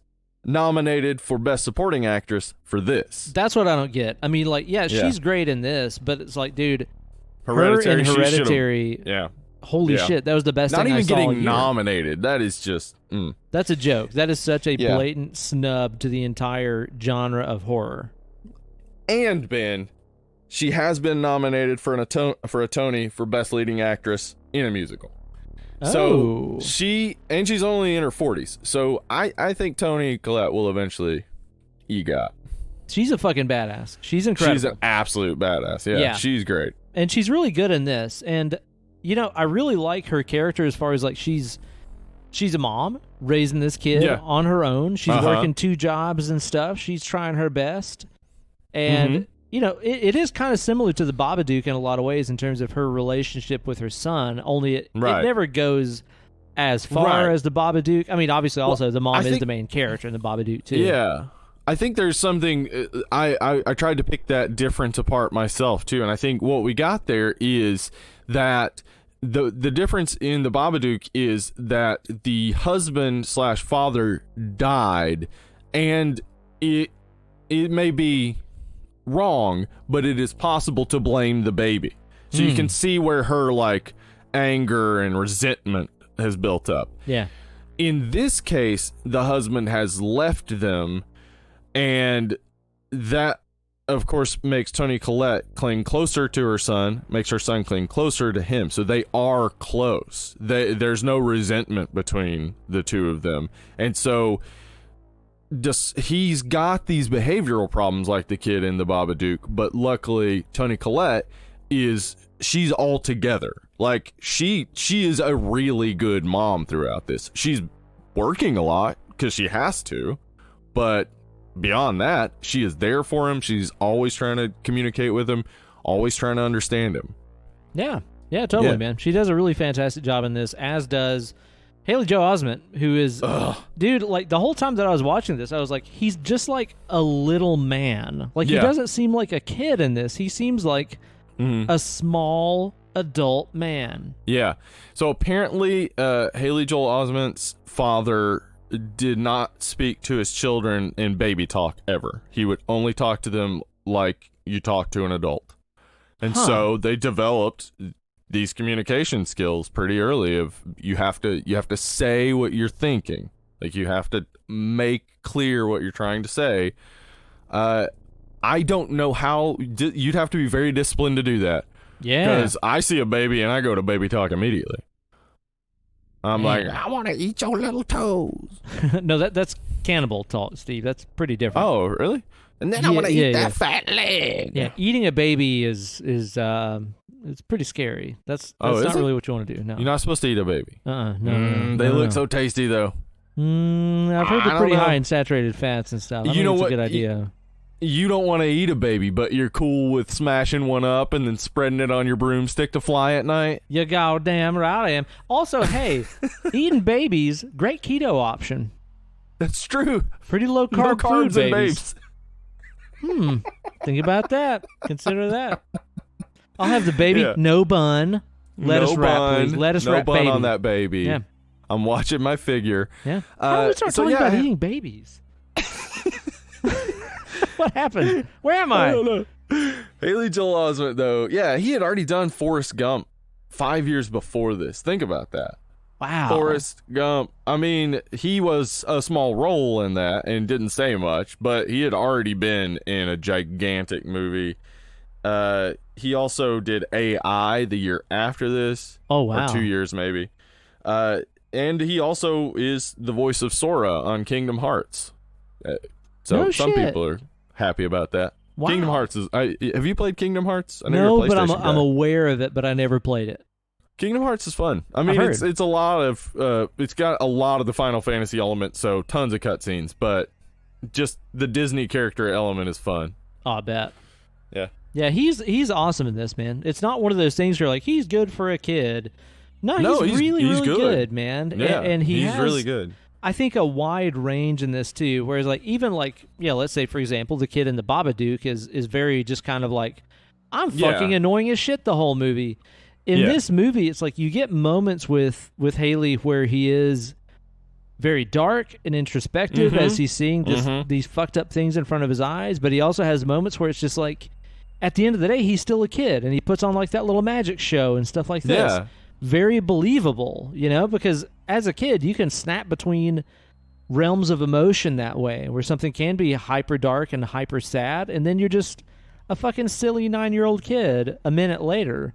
Yeah. And then also, too, like moments where, I don't know, like one of the moments in particular for me that really stood out in terms of his performance is there's one part there where he's seen a ghost and stuff, and he goes and retreats to his tent where he's got like all the little army men and Jesus statues and stuff. Yes. And he's like kind of comforting himself. He's like, it's okay. It's all right. Just like talking himself through it. It's so pitiful. It's so sad. Yes, it is. But also like just the kind of shit you would do when you put your head under the covers and stuff when you were a kid. Absolutely. Like, he really, really nails it. And part of that is like his performance, and also part of it's the writing. Yes, the writing is done really well where, like, you know, it's... The way he talks is not overly adult. Like, he seems like it's just a little man, but, like, he's not... It's he's not like saying, a Stephen King kid. Right. He's not saying stuff adults would say. He's still talking like a kid. He's just very perceptive. He's seems to recognize a lot in the world. Yeah. Yeah. I think I did something this time that I've never done before, and I think I'd recommend it if you're listening and you're like, oh, I haven't seen Sixth Sense in a while, but, you know, I want to listen to the podcast. Go back and watch it again and just try to watch it from Cole's perspective, knowing he sees dead people. I'd like to do that, notice, yeah, you will notice that, okay, so, like, say, for instance, the first time he sees Bruce Willis, he runs. Like, it's a horror movie when Bruce Willis is following him. Yeah. That's a horror I guess so. movie. Yeah, he a does. Ghost he's like, oh, is shit, chasing him. That's why he's running. Huh. He's not late. He's running because he's saw a ghost the second he walked outside. And so he's running from this guy. There's so many scenes where, like, you can tell he's seeing something, but we're not seeing it because we haven't been told yet that he sees dead people. Yeah. So, like, a lot of stuff. Oh, for instance, whenever, you know, he's sitting in the kitchen and the mom leaves and she comes back and all the cabinets are open. Yeah, very poltergeist moment. Yeah, and he's just sitting there and he's being very, very calm. But when he walks away, you can see how hard he had his hand on the table. Oh, I love that. Like like you see like the perspiration there. Yeah. But he's like keeping it cool. He's trying to keep it cool for mom and stuff. Exactly. Like, so much of what he does is trying to keep it cool for mom. He's become this, like, adult man because he's having to lie about what he sees. But it's not like a mental illness. Like, it would be more comforting for him maybe if it was a mental illness, but he actually knows that this is real. Like, he can tell this is real, this is a reality, and no one else can see it, so he just has to hide it. He can't talk about it. It's interesting to just go back and watch it and imagine what this would look like if we were shown the movie through Cole's eyes. Be a lot scarier. Yeah, it would be way scarier. I mean, because right now, I would say this is a horror movie because it's about ghosts, and we see some pretty brutal shit. But in a lot of ways, if you don't think of it through Cole's perspective, this is just kind of a drama about a psychiatrist who is trying to rectify the failures that he had on Earth before he can move on. Yeah, and you know, even that perspective on the movie where it's like you said, him trying to reach Haley Joel Osment's character of Cole and help him through his issues and problems is him making up for failing Donnie Wahlberg in life. Vincent is his character. Mm-hmm. It's interesting to me that this movie didn't choose to go the route of, Bruce Willis was this corrupt psychiatrist that failed Vincent because he was off fucking doing blow off of hookers' butts. Right. And that's why he came back and killed him or anything like that. It's like... No, he just tried. Couldn't reach him. Yeah. He couldn't reach him because he couldn't understand that he saw dead people. Yeah. Like Bruce Willis's character in this is wholly good. Like, all he ever tried to do is help. I guess in a sense, it's like you get the impression that his work made him neglect his wife, which is not great, but I don't think that's a huge part of, like, his character and of the movie and stuff. No, and it wasn't even like he preferred work to his wife. It was that he was so dedicated to his work, and then when you know his work is about helping children, it's like, well, gosh, like, he's a really good guy. Like, even the worst thing he's doing is he's trying too hard to help kids. Yeah, like, trying to help kids too much. Yeah. I like to think about Vincent's character, too, in relation to this being a horror movie, and specifically whenever Malcolm listens back to his session with Vincent and listens to the moment when he leaves the office and he turns it up real loud and we hear voices talking to him. Yeah. Well, like, the voice he hears is in Spanish, but the first voice you hear says "Pomogite," which means "help me" in Russian. Oh. So what? Just imagine you are a child sitting alone in a room and two ghosts speaking foreign languages are asking you to help them. Ugh. And you don't understand a fucking word of it. Yes, it's frightening as fuck. It is insane to think about. Like, this movie does something that is like, it is beyond hiding the monster in the shadows. It hides the horror movie in a different perspective. Like, if you can look at the movie from a different perspective, you see how it's a horror movie. Yeah. But it also gives you this completely normal but interesting story about a man overcoming and rectifying his failures. Yeah. But the secondary story is a horror movie about kids being tormented by the fact they can see ghosts and they don't have anybody they can talk to about it. Wow. Yeah, that does kind of introduce this world where it's like, it's not just Haley that has this power, gift, ability, whatever. Like, apparently this is something that other people have as well, which is kind of interesting because M. Night seems to have a thing about people with superpowers. That's true. And I mean, could you imagine if they were like, Glass was a little bit of disappointment, made money. What if we brought in Cole Sear? Right? And now there's maybe an army of ghosts or something. I don't know. I don't know what happens in Glass. Maybe he journeys into like that big cave and presents the ghost with the sword. That was his father's sword, and he gains the power of the ghost army, Lord of the Rings style. Right. And then they follow him, and he releases them instead of taking them with him to Mordor. Yeah. Might be like that. Made sense. He did that, didn't he? He was like, I keep my word. It's like, well, why didn't you make your word after you help us and Mordor? Like, just different word. Think of your words, maybe. Huh. Yeah. They would have been handy there inside of Mordor fighting all those fucking ogres and goblins and stuff, huh? Yeah. Yeah, it would have made sense. That's stupid. Yeah. Well, fuck. Thanks, Steve. Jesus. Sorry. Damn. I mean, I'm just saying, when you have a nuclear weapon, like, why would you say, I'm only going to use it for this bit? Yeah, but then the real hard bit, no, you guys can go. You take We're going to do this the old-fashioned way. Mm-hmm. Huh. Yeah, that's kind of a problem, huh? It would have been a shitty scene, though. We would not have gotten the Aragorn, leading the charge sort of moment. It would have just been like, oh, there go the ghosts. Oh, everybody's dead. Cool. Yep. Let's walk in now. Little anticlimactic. Yeah. You know, the funny thing is, though, is if you did bring Cole into the Unbreakable universe, whenever he encountered Bruce Willis's character from Unbreakable, it would be really awkward. It would be. Be like, do you have a... You look just like this dead guy that I knew. Yeah, it's weird. Yeah. Except he had hair. Yeah, and you don't. So maybe that's the difference. Maybe that's the difference. Yeah. It would be kind of awkward. I would like to find out that Kimmy Schmidt is part of the Unbreakable universe. Shit, why not, man? Why not? And Jonathan Van Ness, just because. Yeah, of course. Yeah, Jonathan Van Ness shows up, and he makes everyone look fabulous, makes them all feel great, and then boom, off they go.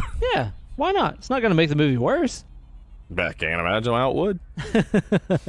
Now, of course, Haley sees a variety of ghouls. He sees haints and boogers. Imagine if that point in the movie, if he would have been like, I see boogers. I see haints. They don't know they're boogers. That would have been been great. Yeah, that would have have been great. fantastic. The redneck Sixth Sense. I see boogers. They don't know them haints.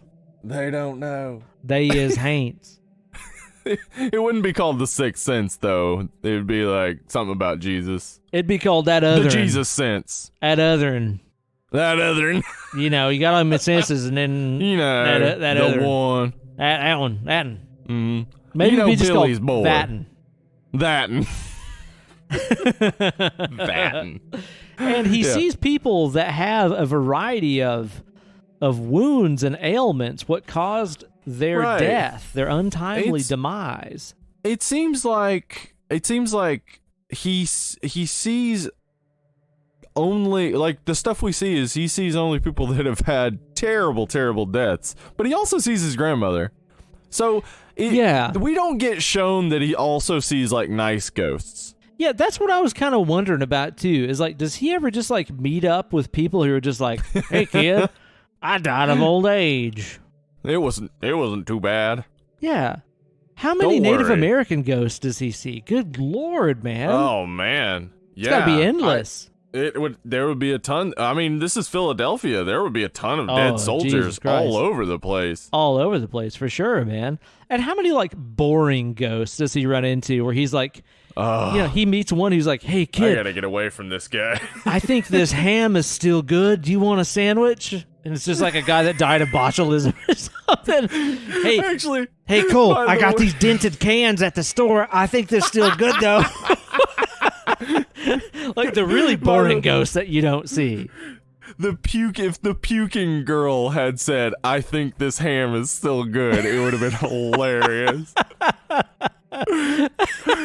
Oh my god. Does he ever meet ones that like accidentally died of like autoerotic asphyxiation? Oh no. Hey, does he ever and does he see them hanging like he sees the other people hanging? Oh, he's got so he like just his sees dick them in his hanging hand. there jerking it, and they're just like, "Hey kid." And he's like, "David Carradine, leave me now." The guy from NXS. Yeah, it's like, I wonder about all the boring ones that he saw. I choked on some chicken. Like, that's a boring ghost. It was really dry. Yeah. You should never grill breasts. They're too fucking dry. There's not enough fat on them. You gotta butterfly those if you're gonna grill them. I'm telling you. You ever met anybody that's choked on a chicken thigh? I haven't. No, because chicken thighs are delicious and Better buttery. cut of meat. It's the wing of the future. Cut of meat. I've said it The before. wing of the future. Of the future. I'm with you. He sees a Misha Barton ghost who's like, he does, throwing up oatmeal and stuff, I guess. Yeah, she thinks she's feeling better. Man, that whole story's super sad. It's real sad. I mean, Munchausen syndrome scenario. Yeah, this whole movie just is full of things that kill me. I wept my entire way through this, but specifically the Bruce Willis being dead, I cannot imagine what would happen to my wife. Like, it just seems devastating. Like, I can imagine what would happen to me if my wife died, because I'm me, and I've of course thought about it because I have anxiety. But I can't imagine how she would go through it, and that is like one of our biggest fears, I think, as humans. Like, what happens to our loved ones when we die? It's like, I don't care. I just assume nothing when you die, like, just nothing. If there is something, okay, interesting, sure, whatever. But I just assume nothing. But the people that are still alive have to deal with it. Like, that's the tragedy of death, is that the people who are still alive don't have that person anymore. And you can't really imagine what it's like unless you've lost somebody too soon. You know, like, we've all lost older grandparents and stuff, and sometimes it is too soon, but when you lose, like, I had a few friends die in high school, and you just don't even know how to process it at that age. Like, as a teenager, you just don't know exactly what that means, because you don't have much of a life, so you don't know what you're losing. And then as an adult, I've had, friends die, and it's just like, whew, you're not only thinking about yourself, but I think that's like the first fear Yeah. Like somebody close to you dies, you just suddenly, it's like, oh, fuck. Right. That's a thing we do. Yeah. We die. Yeah, no doubt. And so, yeah, man. death is just hard to deal with. And then, yeah, the story of the little girl being poisoned by her mom is hard to deal with because it's real. Like, it's a thing that happens. Yeah. And it's just disgusting to imagine. Like, he like M. Night Shyamalan, I don't know how he did it, but he's real good at writing kids, I think, in general. I think you're right, Like, yeah. all of his kid characters I tend to really enjoy. Signs with Abigail Breslin. Oh my gosh, she's so adorable. Yeah, fantastic. Yeah, but the things that both Misha Barton and her sister say are just like the perfectly devastating things. Like when her little sister says, "Am I gonna see Kira again?" And it's just like, "Oh no, little baby." Oh man, yeah. Oh yeah. Yeah, so it's just like I think he was able to tap into our real human fears of death, and then also able to like help Cole Sear see that. Oh, I get it now. Right, the thing that he thinks is a curse is it can be a gift. He can help people. Yeah, that's the thing about this movie that I really enjoy is really like Cole and what is Bruce Willis's character's name? Malcolm are really like one hand washing the other. Yep. You know, where They it's really like Bruce Willis is instructing him like maybe to help these ghosts move to the next phase, you need to listen to them. Don't run away. Don't be scared of them. Listen to them, which is a great fucking life lesson. Yeah. But then at the same time, you know, he's helping Bruce Willis himself move on to the next phase. Yeah, you know? He is. And it's I think that the ending of this is so masterfully beautiful that what I'm about to say kind of sucks. Huh. I think that this along with others like it around the time helped lead to that early 2000s renewal of the people who can talk to the dead. I don't know if you remember, there were a few stories or a few shows on in the 2000s of... Was it Reaching Out or what the fuck ever? Yeah. And those people were, I think, they saw, oh, this is a soft moment where people sort of think maybe that's a possibility and that I'm a good person for doing it. Yeah. So I can use their fears of death and their insecurities and their desire to hear one last thing from this person or that person to steal money from them because I'm a piece of shit. Just another charlatan taking advantage of people's vulnerability. Yep. Nothing so new. This movie, in like, if the world were like this movie, then people like Cole would be absolutely amazing. It would be awesome if somebody could help us get over our anxieties of death by communicating from the other side and saying, this is what it's like. That must but be that's great. not the world we live in. The world we live in, the people that do that are all lying. Yeah. They've all been exposed. They're constantly being exposed.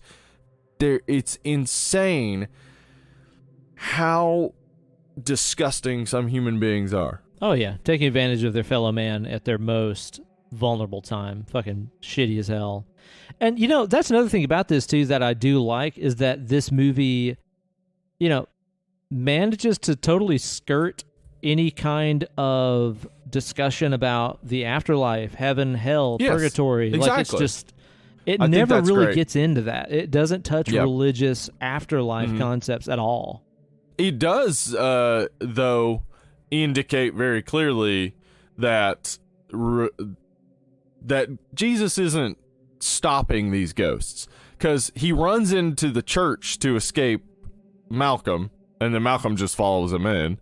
That's true. And he has all those like religious icons in his little tent, and then that one ghost just rips the tent open. Yeah. Like, it doesn't work. I hadn't thought about that, but it does kind of give us some religious iconography, but it does kind of show that it's also ineffective, doesn't it? Yeah. Yeah, but it's still presenting us with this world where there is something beyond, or at the very least, there's something that may stick around if things aren't right. Yeah. But it's also kind of telling us that religion is ultimately just a coping device. Yeah. Of trying to feel as if there is some sort of hope that happens after we die. Yeah, absolutely. And I mean, death is. It doesn't say it's wrong either. It's not like a blasphemous movie. No. Yeah, I mean, the idea that lies can comfort people is helpful, I think. Well, the placebo effect is documented, man. I mean, it works. Yeah, but those lies almost always have to be elaborated on, and almost always end up with, you should give money to somebody because of this. At the end of the day, a lot of times, yeah. It's nice that people have religion to go to, but not one of them is not wrong. Yeah. Not a single one of them is not in some way doing something to take from others what shouldn't be taken. Yeah. And that's a shame. I mean, like, I think of the 10 years I spent as a Mormon, and like, I don't resent any of it except all the fun I could have been having. Right. Yeah. It's just like, you took away from me the fun I could have been having because I thought this was all that mattered. Turns out this doesn't matter. None of that matters. And I could just be having fun. So I'm gonna go do that now. Bye. Yay! Yeah. So yeah, you're right though. It doesn't set up a heaven or hell, and like, it does seem that even the ghosts that scare him aren't trying to hurt him. No. Yeah, they're not just out to just spook him or anything. Yeah, they see that he sees them, and they like get so desperate for his like attention and stuff. It's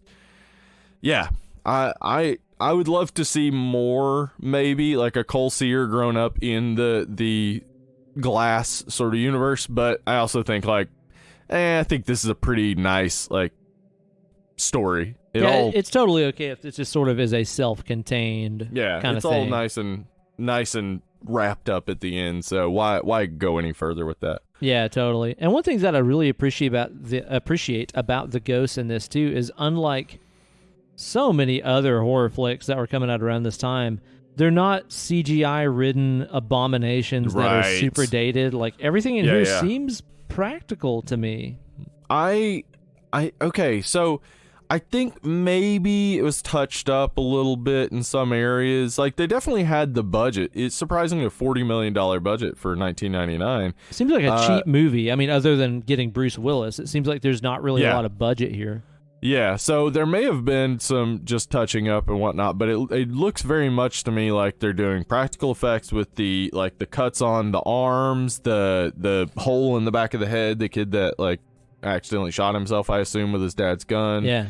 Like, it all seems practical, and none of it's shown for long enough that, you know, that it would the doubt sets in, yeah. Yeah, that you would need to be overly amazing, so... Yeah, I don't think there's any CGI in this as far as I can tell. But I'm sure they did the computers. It was 1999. There's no way they would avoid it. Yeah, totally, man. So I like that about this movie. It's just kind of an anomaly in this time period that is not ridden with garbage CG that dates it. I don't think this is a very dated movie whatsoever, honestly. I mean, maybe some of the fashion and stuff. I mean, well, yeah. If you see Toni Collette wearing a green velvet top, you're just like, oh, late 90s, obviously. Duh. Yeah. But past that, and some of the soundtrack too. The soundtrack is very like early MTV2 era. The non-original score, that is very dated. But other than that, not really so much. I think it's a pretty timeless kind of flick. Now, one of the things in this movie that a lot of people take gripes with is, you know, I see people all the time complain that, like, oh, you could find holes in this all over the place. Where does Bruce Willis go when he sleeps at night? How come this didn't happen? How come he doesn't wake up in the morning next to his wife and she doesn't notice him? Like, people complain about all this stuff, but I don't think that Bruce Willis is at all living in any sort of linear timeline as we know it. No, he says as much early on that, like, he's losing track of time and all this stuff. Like, I think the fades to black cuts are him fading out of consciousness and coming back in moments. Like, we're just seeing the way existence is for him. Well, it'd be like, when one dream ends and another one begins while you're sleeping. It's like, how can you even tell when one starts and one stops? Like the time in between dreams as you sleep is non-existent. Yeah, and it's also interesting that, like, if you pay attention, there's no obvious timeline going on. We just see that there are, like, it's definitely cold outside. Well, it tells us the next fall after he dies, and at one point there is a pumpkin implicating Halloween. So we got that. So yeah, but it seems like he is just dropping in on specific moments in Cole's life. And it's like they're the exact moments he needs to be there. Yeah, totally. Yeah, because that's the thing is, like, really, if you're watching this movie and trying to make literal sense of it, and you're like, how did this child psychologist get on the bus with this kid? How did he go to a funeral with this kid? It doesn't really make sense if you look at it from that perspective. But when you factor in that Bruce himself isn't even aware of the fact that he is jumping in and out of different timelines, right? It all kind of makes sense. Yeah, I mean, and Cole is so used to it. He's so used to ghosts just suddenly appearing. That's true, yeah. And they don't know that it's not Thursday anymore. Yeah. He knows exactly how to treat them because he's dealt with this his whole life. Yeah. Yeah, which is set up by the way he deals with his mom. He is very adept at dealing with the two separate worlds. Like, I noticed the time I watched last night, I noticed whenever he comes in and Bruce Willis is sitting in the chair across from his mom, and he talks to his mom and his mom leaves the room, and then Bruce Willis starts talking to him, he doesn't talk back. He's just nodding, and like he does the like walking forward, walking back thing, but he's not talking back, because if he talks back, his mom will hear him talking back and ask, who are you talking to? Right, yeah. I thought about that a couple times in the movie too. And also too, it shows us that while she's doing house stuff, she walks around with headphones on and stuff too. Yeah.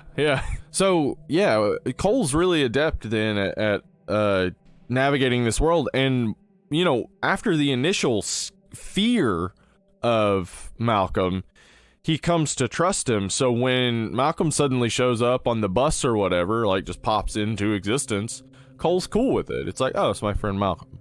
Like he's not going to feel like, oh no, a man with his jaw off or something sitting next to me all of a sudden. Like, he doesn't have anything to fear at this point. So anytime that Bruce Willis pops in after the first couple of times, Cole is ready for him, and maybe has even been waiting for him at times. Like, when will he pop back in? Yeah, well, because it's also got to be a unique experience, because it seems like Bruce is the only ghost that is there for him. Like, the other ghosts are all about like, let me show you where my dad keeps his gun. Yeah, help me.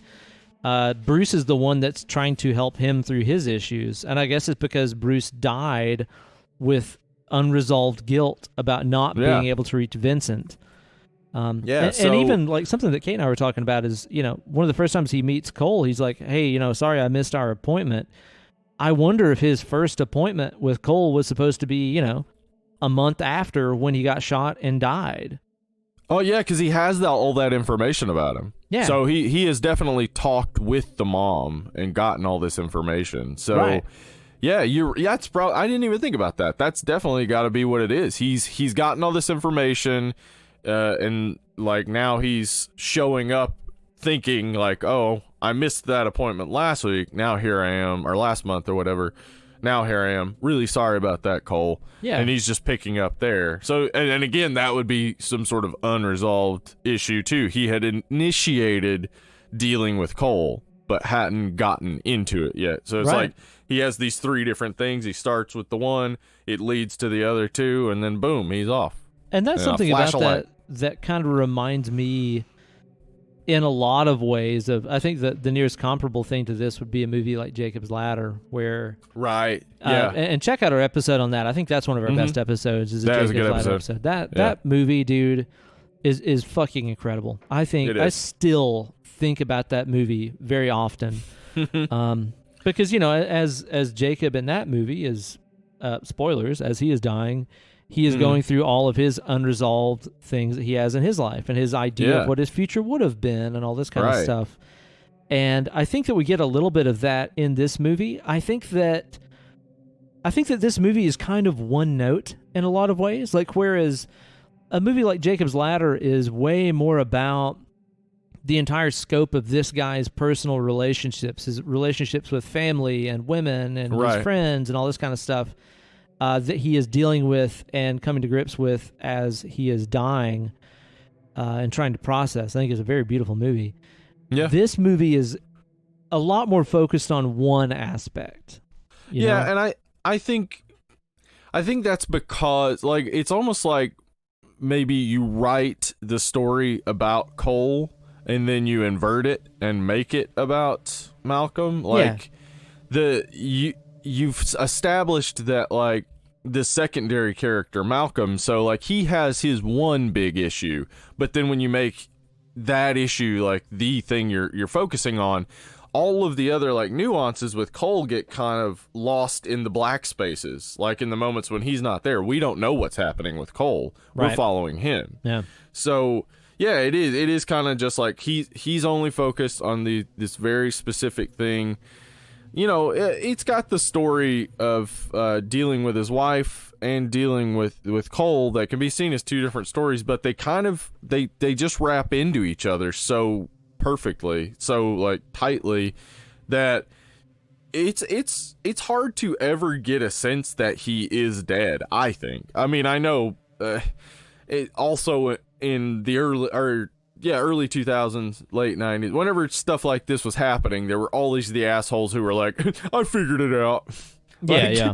It's like, no, you didn't. You didn't figure this out. I couldn't possibly have figured out that he was dead. It just seems like, though, as you said, like Jacob's Ladder, that it does just skip from thing to thing to thing. And so, like, the story's coherence really does just hinge really on his relationship with his wife, because that's the only thing we see consistently. Yeah, pretty much, man. Yeah. And I like, too, like, some of the little stuff in this, as far as what you're saying about, like, little clues that you could get that he was dead the whole time and stuff.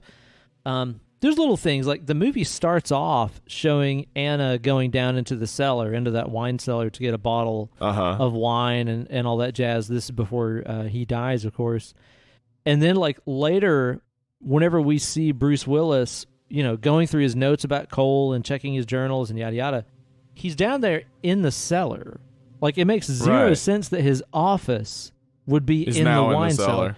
But it's because Anna has put all of his stuff down there in the cellar, which is such a sad fucking thought, man. Like, yes, it is. They've got, obviously, this big old huge house together. Maybe they were even planning on a future of a family and stuff together, living in such a big house, I would assume. And then after he passes away, like, she can't even bear to see his stuff, but she also or can't even get rid go of it. down there again. Like, she covers the door with a table. So, yeah. Like, she doesn't want to be reminded of any of it, but she also constantly reminds herself of it by watching their wedding video and stuff like that. It's grief. I mean, that's it. Like, you're like, I'm gonna hide these things or get rid of these things, but I'm gonna keep these. I have to have these things. I can't get rid of it, but I can't look at it.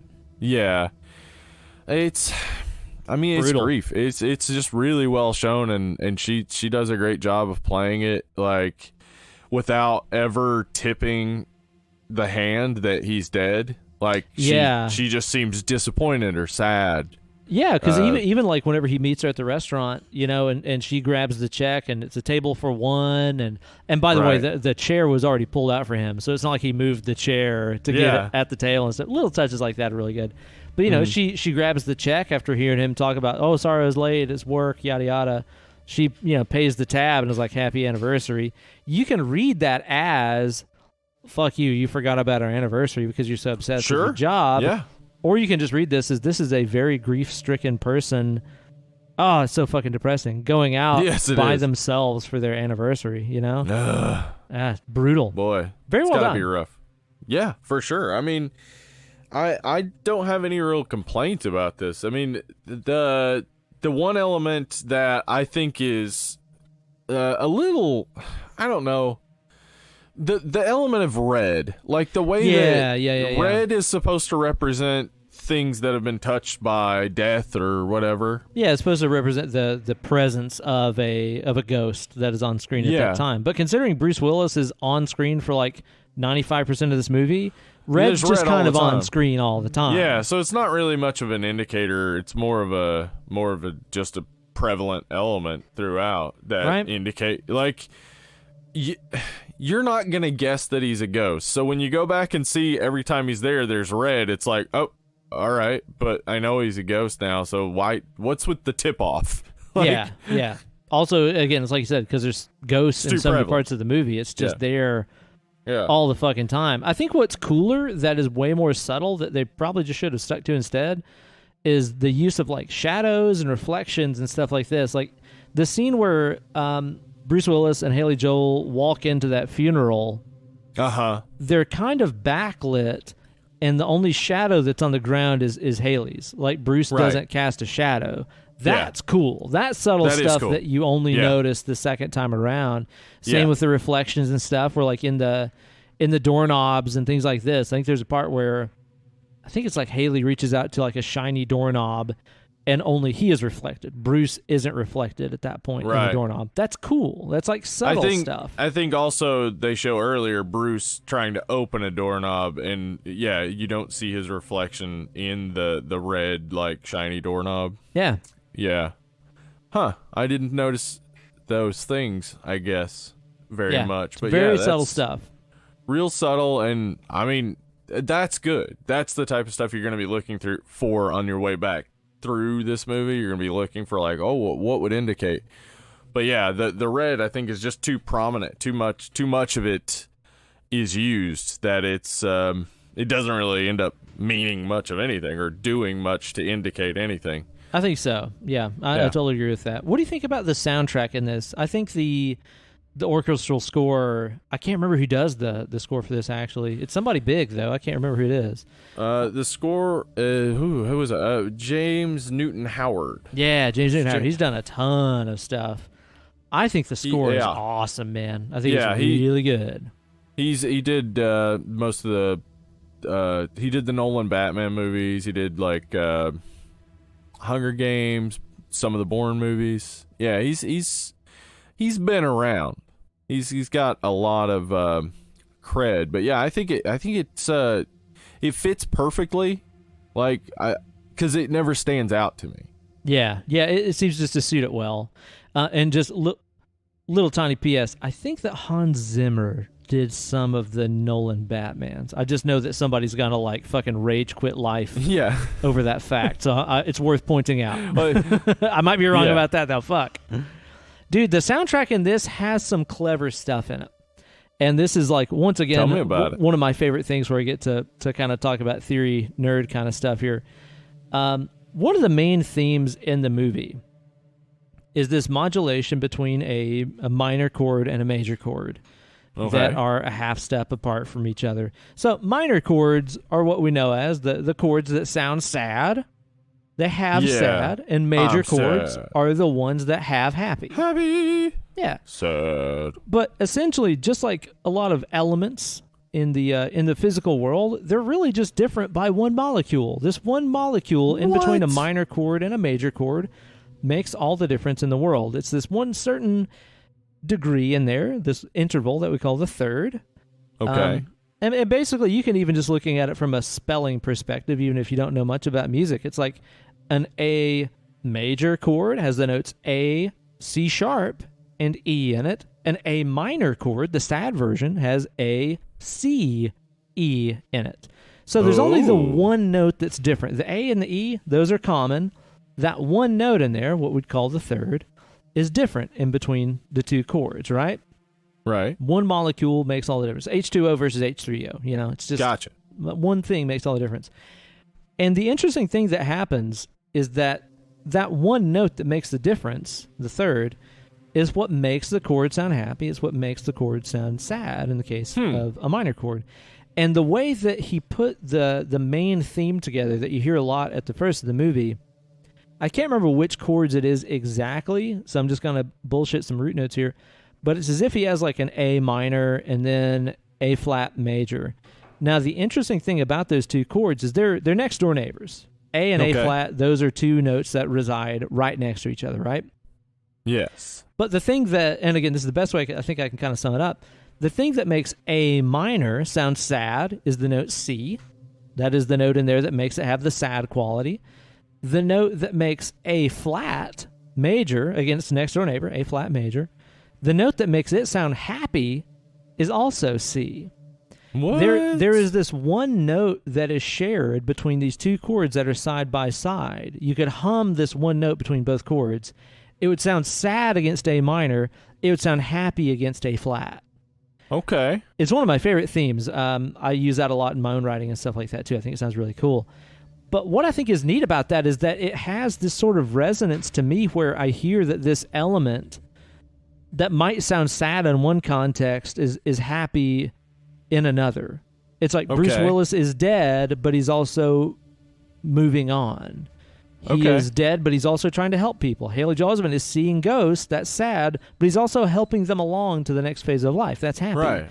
It kind of plays up the duality. I think the shared commonality of those things. That's interesting. In the soundtrack, it's very subtle, but I think it's got to be intentional. Yeah, I think that I am missing out on a huge world by not really understanding music. I mean, it's pretty cool. It's not, honestly, is. It's not that much to understand. There's only 7 letters and 12 notes. It ain't that bad. I think there's a lot. I mean, that would be like saying paint. There's not much to understand about painting. There's a few colors and you put them on a thing. Like, well, there's a lot to understand about painting. I mean, that's pretty much how I learned painting at Walter State, though, honestly. Yeah, me too. And I'm not colors, good at it. Put them on a thing. Just go. Yeah. But yeah, no, that's really interesting because, yeah, so it is like this.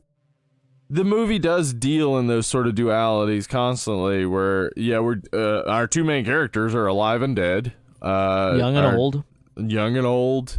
Experience and inexperience, but they also get patient flipped. And doctor. Yeah, they also get flipped as well because Cole is experienced in talking with the dead. Like they're both experienced in dealing with each other. Like they are these nice mirror images of each other, and yeah, they're just a slight difference. And like I said earlier, it's like, Bruce helps Haley by telling him, listen to the ghost and help him pass on. Right. Which, in effect, then helps him pass on. Yeah. It is very much a duality. Yeah, that's great. I like that James Newton Howard was able to see that in the film and bring it out in the music. I think it's there. Yeah, exactly. Because like I said, that one note to this one chord sounds sad, and then to the one right next door, it sounds happy.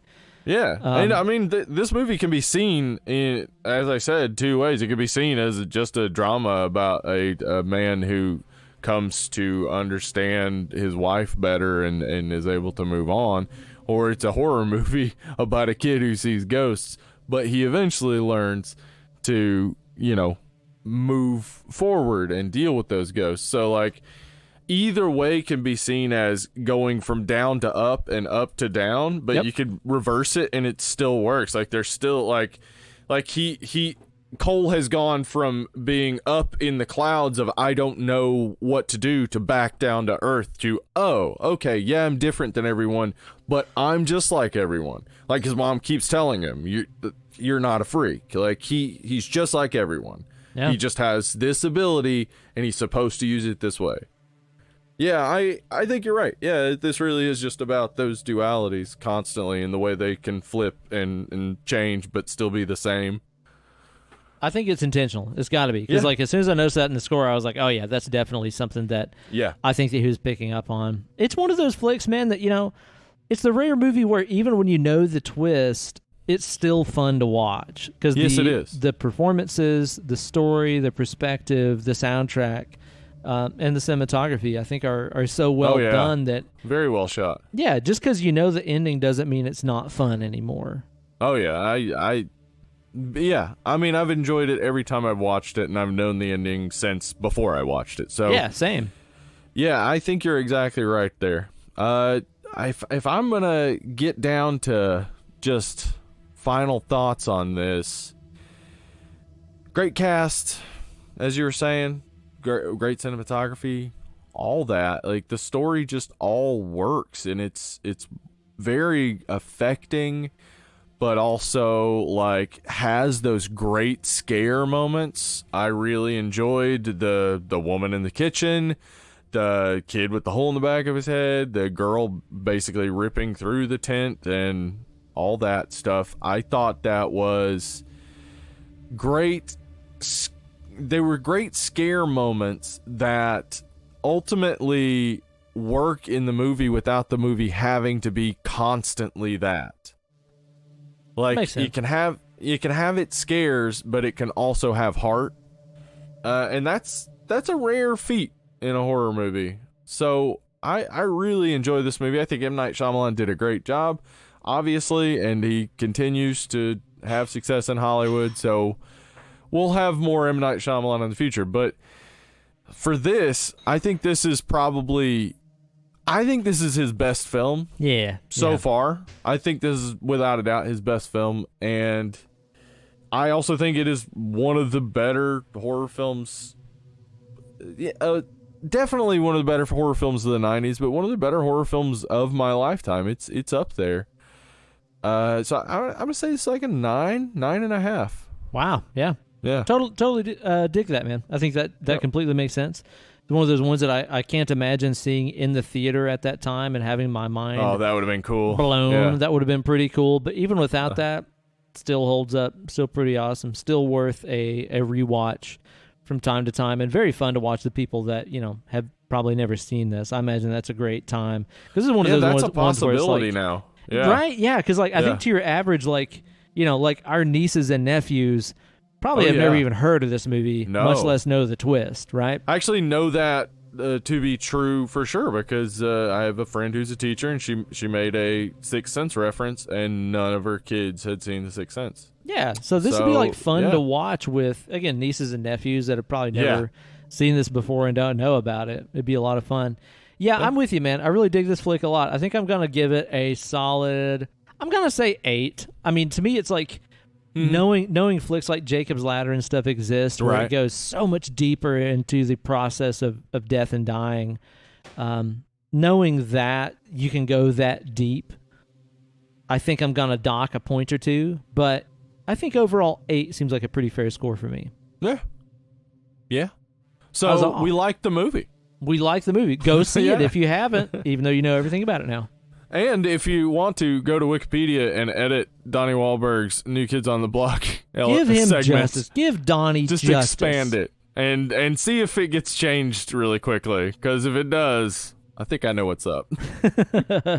Well, you guys be sure to tune in next week on the show. We're going to be doing a Patreon pick drawn at random from the smoking bowl of Dead and Lovely, and that movie is going to be Midsummer, submitted by Mike Travisano and several other people. You gotta be kidding me. That one? Yeah, we're doing that movie? That's the movie we're doing. Golly. It's a motion picture. Oh, man. Have you seen or not seen that one before? I maybe have. Maybe not, though. Maybe not, but I can't believe that we're going to be talking about that one, the one that you mentioned a second ago, next week. I know people probably can't tell it, but we haven't done the drawing yet. Shh, don't spoil it. No spoilers. I mean, no, we've done the drawing, and I have or have not seen it. You didn't just drop that into the podcast in post. No. Well, you guys be sure to tune in next week when we talk about that movie. It's going to be a fun time. Consider supporting the show on patreon.com/ Dead and Lovely. That's right. And you guys go on Apple Podcasts, rate and review the show. Join the Facebook page. Facebook.com/Dead and Lovely. Yeah, we're Instagram, also on Twitter and Instagram at Dead Lovely Pod. We are all over the place. We're up all ends of internets. On Friday nights, we do a streaming chat. Because we mentioned watching 8 million movies, I forgot we even did streaming chat. Yeah. Friday nights, streaming chat. We stream a movie off of YouTube, and we chat on Discord. I always post on Friday something and post it on the announcements on Facebook, so you can click through to the Discord. Last week we watched Ticks, which had Seth Green in it, and it's was on a couple of underrated horror movie lists. Appropriately rated, I believe. Okay. So it's just underrated. rated. It's just a rated movie. Rated. It's a rated movie. Okay. Yeah. All right. All right. But the chat and the hang was underrated. Oh, definitely. Actually, probably, I would say, if you were to say it was the best chat in the world, listen, people are talking about this, okay? Listen, grown men are coming up to me, tears in their eyes. They say, President Spratling, that was the best whatever streaming chat. They say that to me. They say that. They're saying it. They're saying it. People are saying the chat. People are saying the chat make your butthole explode. Holy moly. In a good way. Oh, in the good way. Okay. Yeah. Gotcha. In the bad way, not so much. If you have constipation. Yeah. Oh, it's like, finally, relief. Yay. Anyway. So you guys be sure to join. follow us around, support the show, hang out with us on Discord, all that good stuff. Well, you guys have been fantastic. We have been Uncle Ben. Hollywood Steve. And we are currently washing our hands. And washing our ass. Wear a fucking mask. Wear a goddamn fucking mask. If you have to go in public. Just a piece of cloth in front of your stupid face. Wear a fucking piece of cloth. It keeps you and me from spitting on surfaces and each other. God damn it. If I have to explain to one more moron that, yes, I know a cloth cannot keep a virus from passing through it. That's not the fucking point. It's to keep us from fucking spitting on stuff. Yes. Because the virus is in your spit. Yeah. Don't spit on stuff. Jesus Christ. Don't spit on stuff. You know what? Maybe we just start a trend where it's just like, go out in public wearing a gag ball. Just wear a gag ball all the time. Well, it wouldn't help with your nose, though. Well. But do that anyway. So wear a mask. It's easier than a gag ball. How about that? Easier than a gag ball. Yep. You guys are fantastic. We're dead and lovely. We'll see y'all next time. Bye.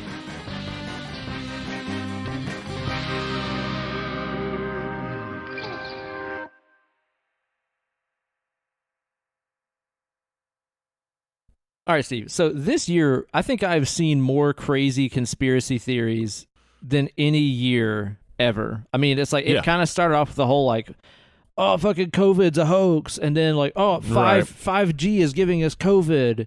Of course it is. Yeah, and now we're like fucking Wayfair furniture that can't even assemble a $500 couch half decently is the head of a child trafficking ring. What?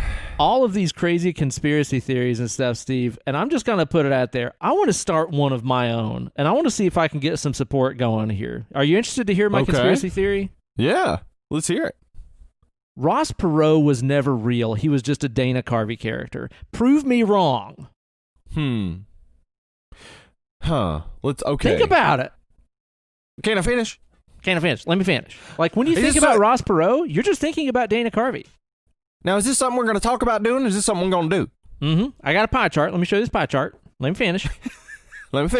Yeah, that may have been a Dana Carvey character the entire time. Yeah, like Dana Carvey may be separately a Texas billionaire in reality.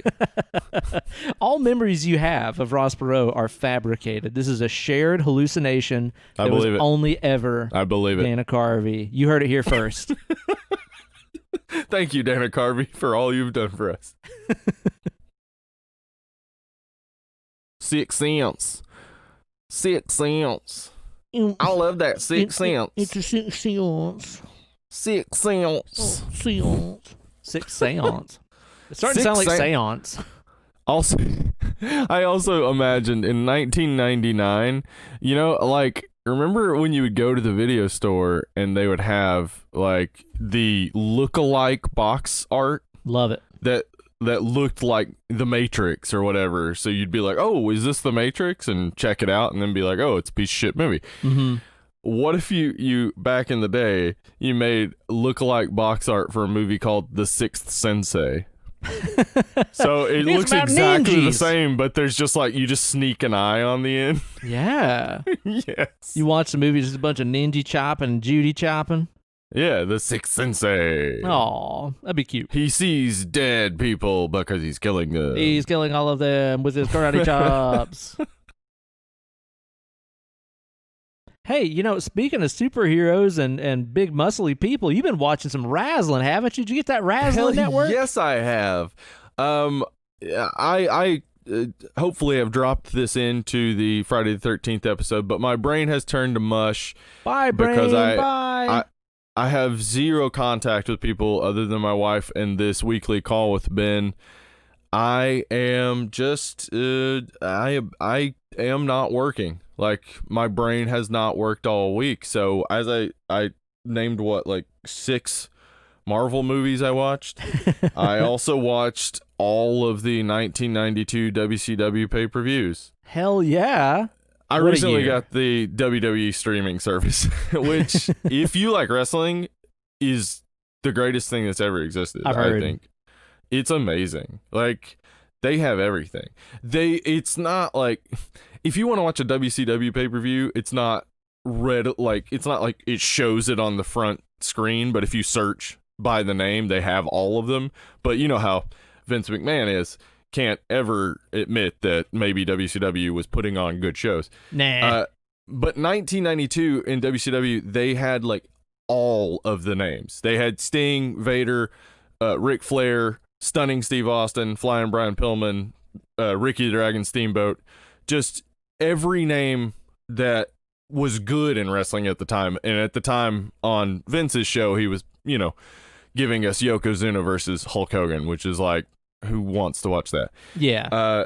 So the pay-per-views, I learned a few things. One, Flying Brian Pillman was one of the greatest wrestlers to ever live. Damn. That dude, he was on every one of the pay-per-views. The only other person that was even close was Stunning Steve Austin and Sting. They were on almost all of them.